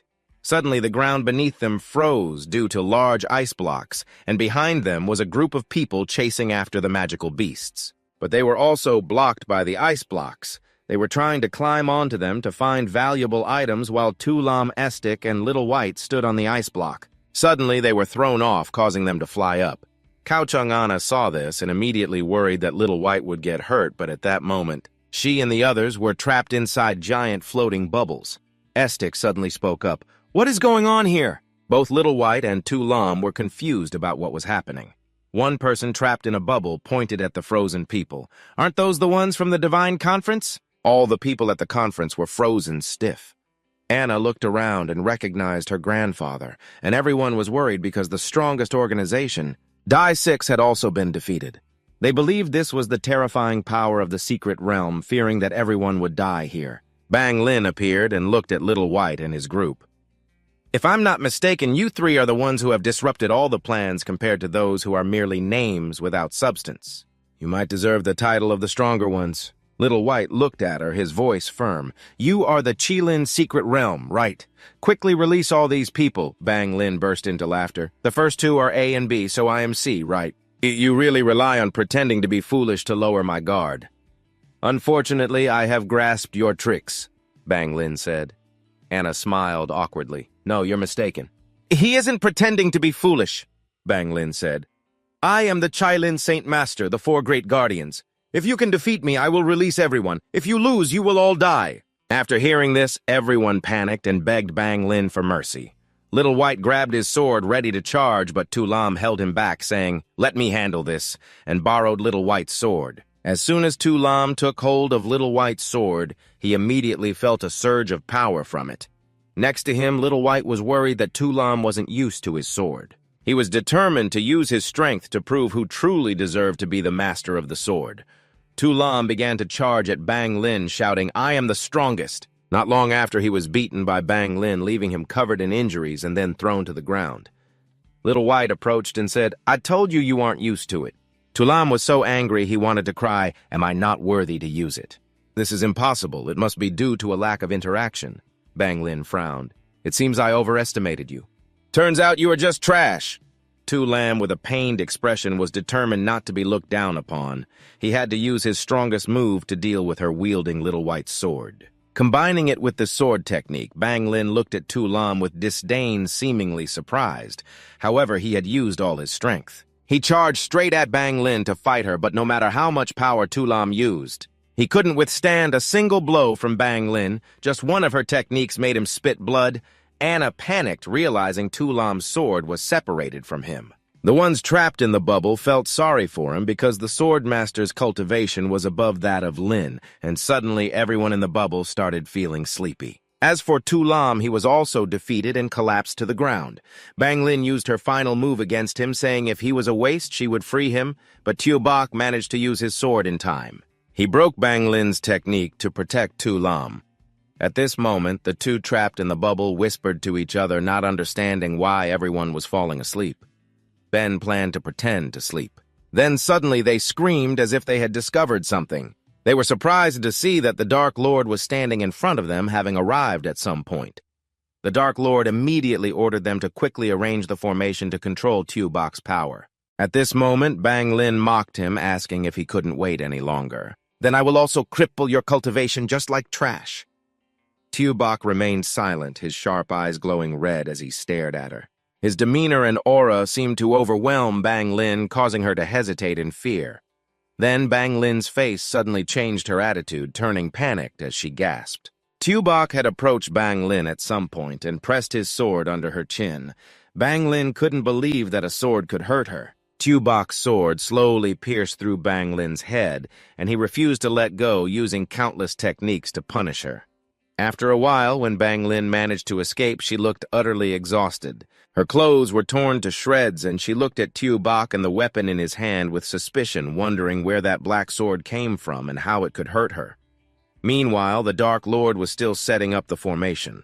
He commanded his subordinates to activate the formation to restrain Tu Bak's power, and unexpectedly he found himself trapped in the formation, unable to escape. Tu Bak looked down in shock at the magical energy surrounding him, not understanding what was happening. Taking the opportunity, Bang Lin launched an attack on him with thousands of strikes. Sharp ice crystals shot quickly towards Tu Bak, and the Dark Lord yelled from behind, reminding her to keep his entire body intact. Bang Lin smiled triumphantly, believing that this battle was finally coming to an end. But at that moment, the sharp ice crystals crashed to the ground and exploded. The Dark Lord then panicked, realizing that his formation was empty. There was no one left after the thick smoke cleared. At that time, the figure of a girl was revealed, supporting Tu Bak. Bang Lin couldn't believe her eyes and asked in shock who that person was. The girl was gently holding and stroking the unconscious Tu Bak in her arms. It turned out to be Da Bang-gung, who said that no one was allowed to harm her little brother. Estik observed the surroundings and saw that Tu Lam and Kiem Lin had been separated. Everyone had fallen into a deep unconsciousness, trapped in bubbles, and even Tu Bak was not okay anymore. He was now lying in Bang Gung's embrace, but he still didn't understand why. He was the only one still conscious, and Estik couldn't comprehend the current situation. He looked at the brick in his hand in panic, and thought that at this point he could only rely on himself. Suddenly, Bang Gung spoke up, asking if he was Estik. He hurriedly replied, "That's me." Bang Gung turned to him, asking for a favor to take care of Tu Bak temporarily. Bang Lin was starting to activate her technique, and it was truly a double happiness moment. Not only did she gain nutrients, but she also caught the traitor who had been missing for years. Estik took on the task of caring for him and quickly supported Tu Bak, moving him away. Bang Gung stayed behind to face her, speaking with disdain. "It seems that double happiness has turned into double sorrow." Bang Lin, being mocked like that, couldn't hold back any longer and wondered how long she could keep her mouth strong. She easily blocked that powerful attack from her as Estik tried to run away as fast as possible. Bang Lin shouted angrily, questioning her why. "We have to betray the betrayer of our holy master. Why did you leave the secret realm? That woman shot a barrage of arrows. Spill all the secrets you know." Bang Lin was determined. Without knowing all the secrets, she wouldn't return. The biting cold made her unable to hold back, and she shouted, "It's freezing! Bang Gung, come out!" Quickly approaching her, Bang Lin was startled to see the girl. Bang Gung dashed past, leaving a few injuries on her. Bang Lin struggled to suppress the pain and laughed loudly. "No wonder this sword could bring me so much suffering. It turns out it's because of you."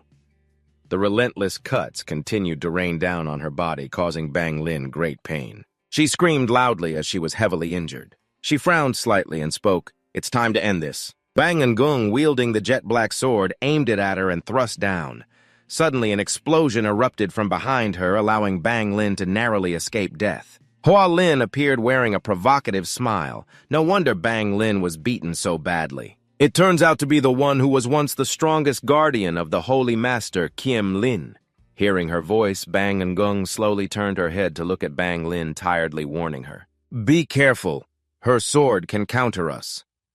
Hoa Lin then proposed a strategy. "First, hold her down. I've already informed the other two to come help quickly." Bang Wong was now frowning tightly while also struggling against the two guardians. "Let's leave it at that for today." Hoa Lin could no longer hold back and launched an attack. It had come to this. "Do you think you can still escape?" She unleashed a fire dragon that charged at Bang Gung. Still calm, Bang Gung cast a spell to envelop her sword with the fire dragon's magic and quickly attacked towards Bang Gung's whirlwind. Her feet gradually lifted off the ground and began to move. Seeing that terrible whirlwind was about to catch up, Estik panicked and ran. "This way, it's our team. I don't want to die." He stumbled and fell terrified, screaming in chaos as death seemed near. At that moment, Estik and Tu Bak were both sucked into that whirlwind. He realized the situation, dazed for a few seconds, and they finally managed to escape. Arriving at an open field, everyone around was buried under thick ice. Bang Lin, in panic, rushed to the Holy Master's resources, and Hoa Lin quickly blocked her just in time. Estik woke up feeling dizzy. This was the outskirts of the Holy Land, Elias. She opened the teleportation gate. "Are we back?"